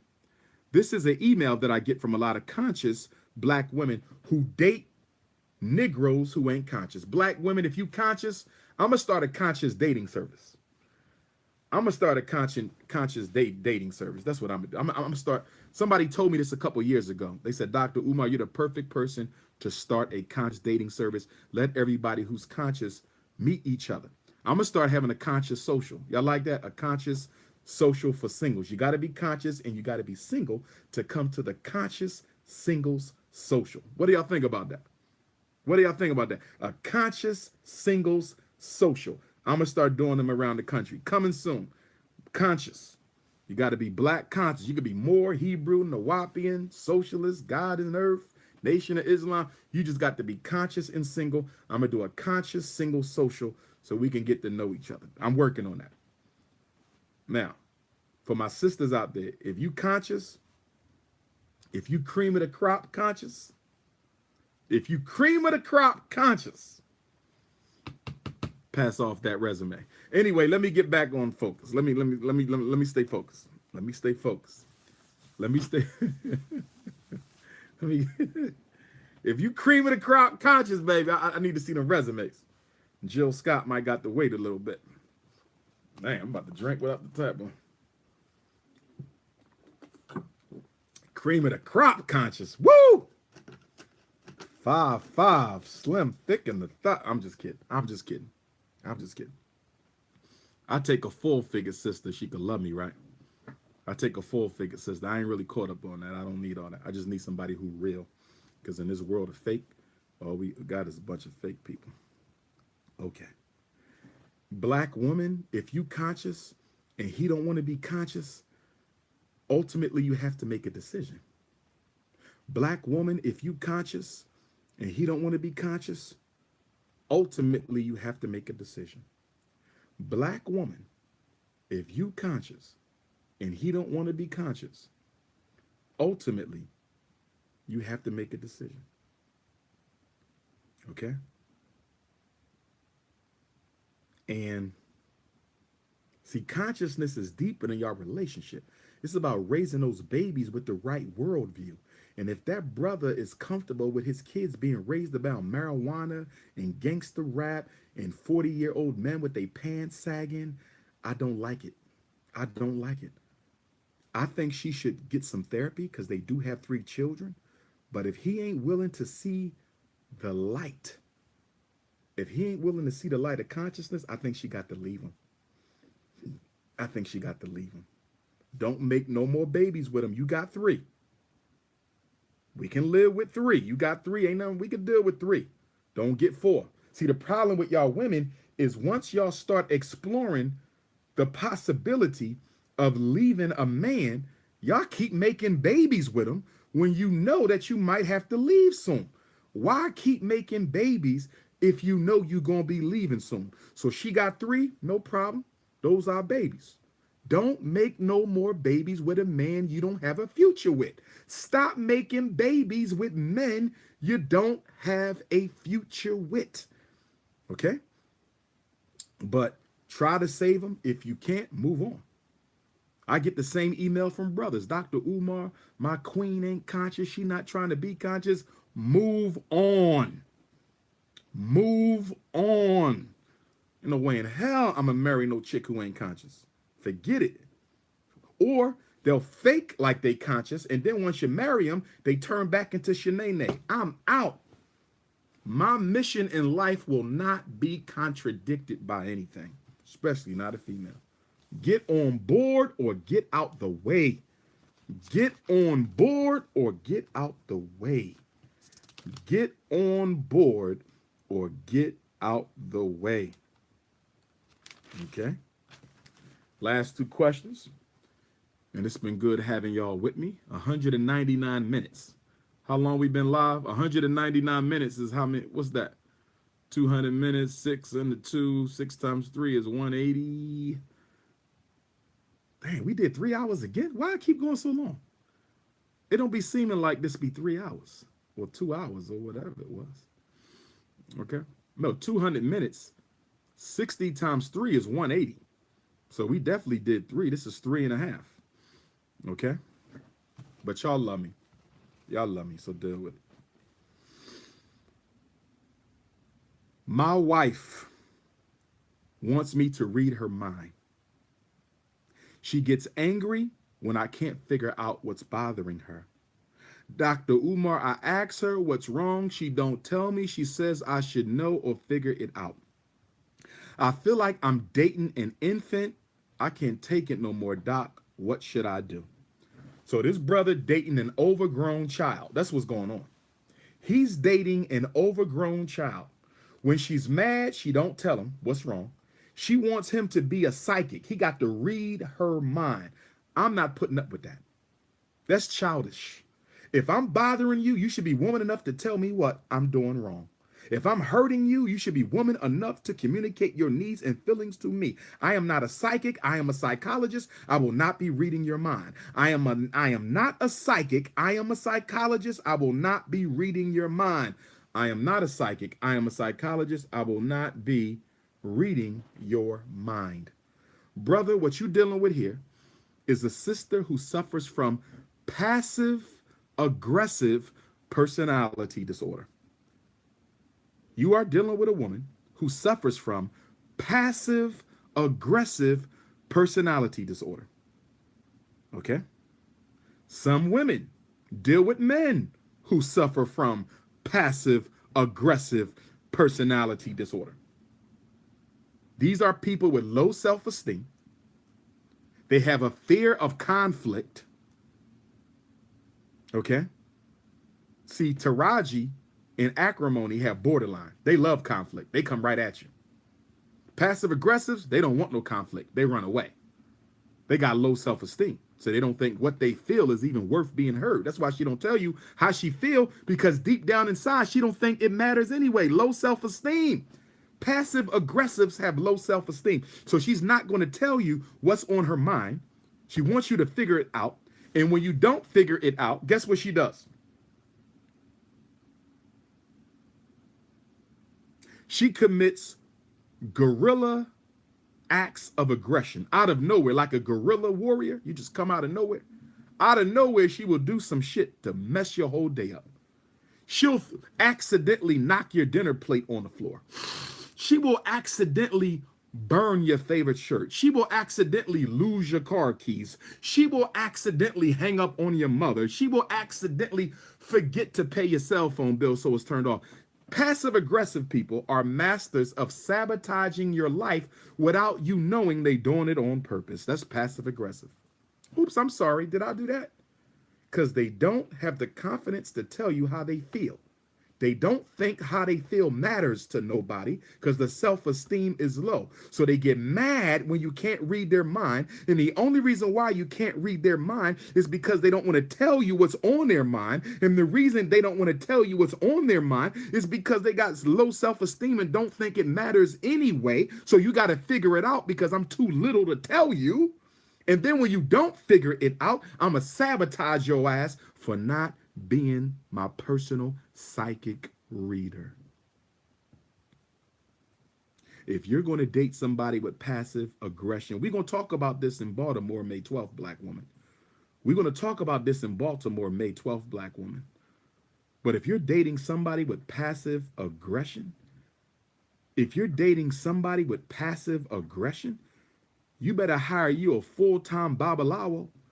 You better have a full-time psychic, a full-time palm reader, because every time they get upset, you got to tell the babalawo, can you do a reading on this sister? Can you do a reading on this brother? Can you do a palm reading on these brothers and sisters? Because they're not going to tell me what's wrong with them, so I got to go to the high priest just to find out what's wrong with my queen so I can do something about it. I'm not dealing with that. Passive aggression might be the worst people to deal with. Borderlines are tough. Bipolars are tough. Passive aggression might be worse because a borderline will tell you what's on their mind. Bipolar will tell you what's on their mind. Passive aggressive, you got to figure that shit out. I'm not doing that. I'm not doing that. Okay? So please be careful about dating people with personality disorders. Not a good look. Last question of the day, and then I got to get ready for Patterson in Texas. Last question of the day, and then I have to get ready for tonight's lecture in Patterson and Sunday's lecture in Central Texas. I'm dating a man who is separated from his wife. He has been separated for 7 years. He said they have too much tied up together economically. To get a divorce would be a financial disaster for the both of them. He loves me, he wants a future with me, and he needs me to understand that he cannot divorce her. Should I be concerned? Yes, you should. My first question to you is, why do you feel the need to put up with a man who has so much baggage? I mean, I'm assuming you're wanting to put up with him because he seems like he's financially set. So maybe that gives you some security. But look at the baggage involved. You can never legally be his wife. And don't get me wrong, I'm a firm proponent of not marrying the state. I don't think black people need to marry the state. But at the same time, you can never be the only woman in his life. You can never be the main woman, because the main woman is the wife who he has all his assets tied up in. So you ain't the main woman. You ain't the priority. You can't be the only woman. You'll never be the legal wife. So I guess my question for you would be, what do you hope to get out of this situation, given the arrangements that you have to accept? I'm not, he just told you he ain't divorcing her. So he's telling you he'll never marry you. And if he already has a legal wife on the books, he can't possibly go around telling people that you the queen. He sounds like a man of pretty big affairs. He's not going to be able to bring you to different events and stuff like that, because he's still legally married to another woman. That could affect his image, which can affect his business. I don't think you could win on this one. And I've told y'all for years in my relationship talks over the years, be careful of these almost divorced people. Almost divorced still means 100% married. Almost divorced still means 100% married. Almost divorced still means 100% married. He can go back to that woman at any time. I'm not getting myself involved with no almost divorced woman. And ladies, you shouldn't get yourself involved with an almost divorced man. They are dangerous. You can get your feelings hurt. They may be leading a double life. What if that woman comes after you with a gun? What if that man comes after you with a gun? I don't believe in almost divorce. 7 years and he ain't found a way to leave her yet. He don't want to leave her. He loved that woman. He's just blaming the economics. Stay away from me with this almost divorce shit. I think you need to cut your losses. I think you need to cut your losses. I think you need to cut your losses. Brothers and sisters, if you are interested in vending in Baltimore or Washington, if you are interested in vending in Baltimore or Washington, if you are interested in vending in Baltimore or Washington, you can email me, Dr. Umar Johnson at Yahoo, for the vending opportunities. I hope you all enjoyed our segment today. I hope it was beneficial. I hope I motivated some of you to start doing things a little bit better. I hope I motivated some of you to start treating your partner better. I hope I motivated some of you to start making better decisions. I hope I motivated some of you to start taking your life and your happiness more seriously than you have. Brothers and sisters, some of you have hit me up about consultations for your children. There is a $50 fee for consultations for your children. You can email me or text me or WhatsApp me, Dr. Umar Johnson at yahoo.com. I'm looking for a website designer, mobile app designer. I'm looking for a t-shirt printer and designer. I need somebody who could come up with some funky, fresh, unapologetically African t-shirt designs and print them. Funky, fresh, unapologetically African t-shirt design. So if you do websites, mobile apps, t-shirts, please get at Dr. Umar Johnson. I can use your services. This is the Prince of Pan-Africanism, and I bid you all a good day. Black Power.